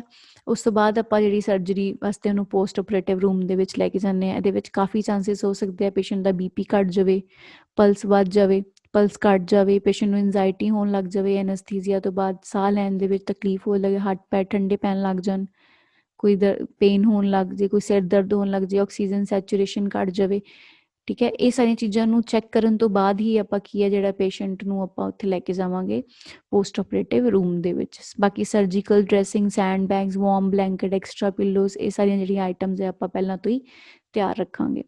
ਪੋਸਟ ਆਪਰੇਟਿਵ ਡਿਸਕੰਫਰਟਸ ਦੇ ਵਿੱਚ ਕੀ ਹੋ ਸਕਦਾ ਹੈ, ਪੇਨ ਹੋ ਸਕਦੀ ਹੈ, ਯੂਰੀਨਰੀ ਰਿਟੈਂਸ਼ਨ ਰਹਿੰਦੀ ਹੈ। ਆਪਰੇਸ਼ਨ ਹੋਣ ਤੋਂ ਬਾਅਦ ਪੇਸ਼ੈਂਟ ਨੂੰ ਕੀ ਹੈ 30 ml ਪਰ ਆਰ 8 ਘੰਟੇ ਦੇ ਵਿੱਚ ਜਿਹੜਾ ਯੂਰਿਨ ਆਉਣਾ ਚਾਹੀਦਾ। ਪਿਆਸ ਲੱਗਦੀ ਹੈ ਬਹੁਤ ਜ਼ਿਆਦਾ, ਐਬਡੋਮੀਨਲ ਡਿਸਟੈਂਸ਼ਨ, ਕੌਨਸਟੀਪੇਸ਼ਨ ਹੋ ਜਾਂਦੀ ਹੈ, ਘਬਰਾਹਟ ਹੁੰਦੀ ਹੈ, ਨੀਂਦ ਨਹੀਂ ਆਉਂਦੀ, ਸਲੀਪਨੈਸਨੈਸ ਹੋ ਜਾਂਦੀ ਹੈ। ਕਿਹੜੀਆਂ ਕੰਪਲਿਕੇਸ਼ਨਸ ਆ ਸਕਦੀਆਂ, ਚੈਸਟ ਪੇਨ ਹੋ ਗਈ, ਯੂਰਿਨ ਘਟਦਾ, BP ਘਟਦਾ, ਬਲੀਡਿੰਗ ਵਧੀ ਹੁੰਦੀ ਹੈ, ਪਲਸ ਜਿਹੜੀ ਹੈ ਘਟ ਜਾਂਦੀ ਹੈ, ਬੋਡੀ ਠੰਡੀ ਹੋਣ ਲੱਗ ਜਾਂਦੀ ਹੈ, ਇਨਫੈਕਸ਼ਨ ਵੱਧ ਜਾਂਦੀ ਹੈ, ਜਿਹੜੀਆਂ ਬਾਵਲ ਫ੍ਰੀਕੁਐਂਸੀਜ਼ ਹੈ ਉਹ ਨਹੀਂ ਸਹੀ ਹੁੰਦੀਆਂ, ਜਿਹੜੀ ਗੈਸਟ੍ਰਿਕ ਡਾਇਲੇਸ਼ਨ ਹੈ ਉਹ ਖਰਾਬ ਹੋ ਜਾਂਦੀ ਹੈ, ਪਰਸਨ ਥੋੜ੍ਹਾ ਪੈਰਾਲਿਟਿਕ ਫੀਲ ਕਰਦਾ। ਇਹਦੇ ਨਾਲ ਉਹਨਾਂ ਨੂੰ ਸਟਰੈਸ ਹੁੰਦਾ ਵੀ ਉਹਨਾਂ ਨਾਲ ਕੀ ਹੋ ਗਿਆ, ਤਾਂ ਇਹਦੇ ਵਿੱਚ ਆਪਣਾ ਕੰਮ ਕੀ ਬਣਦਾ, ਉਹਨਾਂ ਨੂੰ ਗਾਈਡ ਕਰਨਾ। ਯੂਰੀਨਰੀ ਸਿਸਟਮ ਦੇ ਵਿੱਚ ਕੀ ਹੈ 8 ਤੋਂ 10 ਘੰਟੇ ਦੇ ਵਿੱਚ ਉਹ ਕੋਈ ਵੋਇਡ ਮਤਲਬ ਆਪਣੀ ਬੋਡੀ ਦੇ ਵਿੱਚੋਂ ਕੁਛ ਵੀ ਪਾਸ ਆਊਟ ਨਹੀਂ ਕਰ ਸਕਦੇ, ਠੀਕ ਹੈ। ਤਾਂ ਸਮੋਲ ਅਮਾਊਂਟ ਆਫ ਵੋਇਡਿੰਗ ਹੁੰਦੀ ਹੈ, ਤਾਂ ਕਰਕੇ ਫਿਰ ਆਪਾਂ ਕੀ ਹੈ ਕੈਥੇਟਰ ਯੂਜ਼ ਕਰਦੇ ਹਾਂ। ਨਿਮੋਨੀਆ ਦੇ ਚਾਂਸ ਜਿਹੜੇ ਵੱਧ ਜਾਂਦੇ ਆ। ਤਾਂ ਬੱਚੋ ਆਪਾਂ ਹੁਣ OT ਦੇ ਵਿੱਚ ਸਾਰਾ ਕੁਝ ਪੜ੍ਹ ਲਿਆ। ਹੁਣ ਆਪਾਂ ਇਸ ਵਿੱਚ ਪੜ੍ਹਾਂਗੇ ਸਮਰਾਈਜੇਸ਼ਨ, ਜੋ ਹੁਣ ਤੱਕ ਆਪਾਂ ਪੜ੍ਹਿਆ। ਹੁਣ ਤੱਕ ਆਪਾਂ ਪੜ੍ਹਿਆ ਐਮਰਜੈਂਸੀ ਸਰਵਿਸਿਜ਼ ਕੀ ਸੀ, ਜੋ ਕਿ ਅਨਐਕਸਪੈਕਟਡਲੀ ਦਿੱਤੀਆਂ ਜਾਂਦੀਆਂ, ਜਿਹਦੇ ਵਿੱਚ ਉਹਨਾਂ ਨੂੰ ਕੀ ਹੈ ਮੈਡੀਕਲ ਕੇਅਰ ਦਿੱਤੀ ਜਾਂਦੀ ਹੈ ਤਾਂ ਕਿ ਉਹਨਾਂ ਦੀ ਫਰਦਰ ਲਾਈਫ ਦੀ ਇੰਜਰੀ ਤੋਂ ਉਹਨਾਂ ਨੂੰ ਬਚਾਇਆ ਜਾ ਸਕੇ। What they are and how to handle them. ਤੁਸੀਂ ਦੇਖਿਆ ਸੀ ਵੀ ਪੇਸ਼ੈਂਟ ਨੂੰ ਆਪਾਂ ਕਿਵੇਂ ਇਮੋਬਿਲਾਈਜ਼ ਦੇ ਵਿੱਚ ਕਾਸਟਿੰਗ ਸਿਸਟਮ ਦੇ ਵਿੱਚ ਟਰਾਂਸਪੋਰਟ ਕਿਵੇਂ ਯੂਜ਼ ਕਰਦੇ ਹਾਂ, ਇਹ ਸਭ ਕੁਝ ਕੀਤਾ ਗਿਆ। ਟਰਾਂਸਫਰ ਦੇ ਵਿੱਚ ਐਕਸਟਰਨਲ ਟਰਾਂਸਪੋਰਟ ਹੁੰਦੀ ਹੈ, ਇੰਟਰਨਲ ਟਰਾਂਸਪੋਰਟ ਹੁੰਦੀ ਹੈ, ਕਿਹੜੀਆਂ ਵੈਨਸ ਯੂਜ਼ ਹੁੰਦੀਆਂ, ਇੰਟਰਨਲ ਦੇ ਵਿੱਚ ਕਿਹੜੀਆਂ ਸਟੇਅਰਸ ਯੂਜ਼ ਹੁੰਦੀਆਂ। ਫਿਰ ਆਪਾਂ ਪੜ੍ਹਿਆ prevention of accidents and injuries in children. Accident ਦੇ ਚਿਲਡਰਨ ਜ਼ਿਆਦਾ ਪ੍ਰੋਨ ਕਿਉਂ ਹੁੰਦੇ ਆ, ਕੀ ਰੀਜ਼ਨ ਹੈ ਅਤੇ ਕਿਵੇਂ ਉਹਨਾਂ ਨੂੰ ਬਚਾਇਆ ਜਾ ਸਕਦਾ ਹੈ। OT ਪ੍ਰੋਸੈਸ ਦੇ ਵਿੱਚ ਆਪਾਂ ਕੰਪਲੀਟ ਪ੍ਰੋਸੈਸ ਪੜ੍ਹਿਆ, ਪੇਸ਼ੈਂਟ ਦੇ ਆਪਰੇਸ਼ਨ ਥੀਏਟਰ ਦੇ ਏਰੀਆ ਤੋਂ ਲੈ ਕੇ ਉਹਦੀ ਪ੍ਰੀ ਆਪਰੇਟਿਵ ਸਰਜਰੀ, ਉਹਨਾਂ ਨੂੰ ਪ੍ਰਿਪੇਅਰ ਕਰਨਾ, ਪੈਰੀ ਆਪਰੇਟਿਵ ਪ੍ਰੋਸੀਜਰ, ਆਪਰੇਸ਼ਨ ਦੇ ਟਾਈਮ, ਹੈਂਡ ਵਾਸ਼ਿੰਗ ਪ੍ਰੋਸੀਜਰ ਨੂੰ ਯੂਜ਼ ਕਰਨਾ, ਕਲੀਨਿੰਗ ਟੈਕਨੀਕਸ ਨੂੰ ਯੂਜ਼ ਕਰਨਾ। ਉਸ ਤੋਂ ਬਾਅਦ ਪੋਸਟ ਆਪਰੇਟਿਵ ਪ੍ਰੋਸੀਜਰਸ ਦੇ ਵਿੱਚ ਸਰਜਰੀ ਤੋਂ ਬਾਅਦ ਕੀ ਵਰਸਨ ਕੰਡੀਸ਼ਨਸ ਹੋ ਸਕਦੀਆਂ ਅਤੇ ਆਪਾਂ ਪੇਸ਼ੈਂਟ ਨੂੰ ਕਿਵੇਂ ਠੀਕ ਕਰ ਸਕਦੇ ਹਾਂ। ਤਾਂ ਇਹ ਸਾਰੇ ਬੱਚੋਂ ਆਪਣੇ ਟੌਪਿਕ ਸੀ। ਹੋਪ ਸੋ ਇਹ ਸਾਰਾ ਮਟੀਰੀਅਲ ਇਹਨਾਂ ਲਿੰਕਸ ਤੋਂ ਲਿਆ, ਹੋਪ ਸੋ ਤੁਹਾਨੂੰ ਸਭ ਕਲੀਅਰ ਹੋ ਗਿਆ ਹੋਏਗਾ। Thank you very much.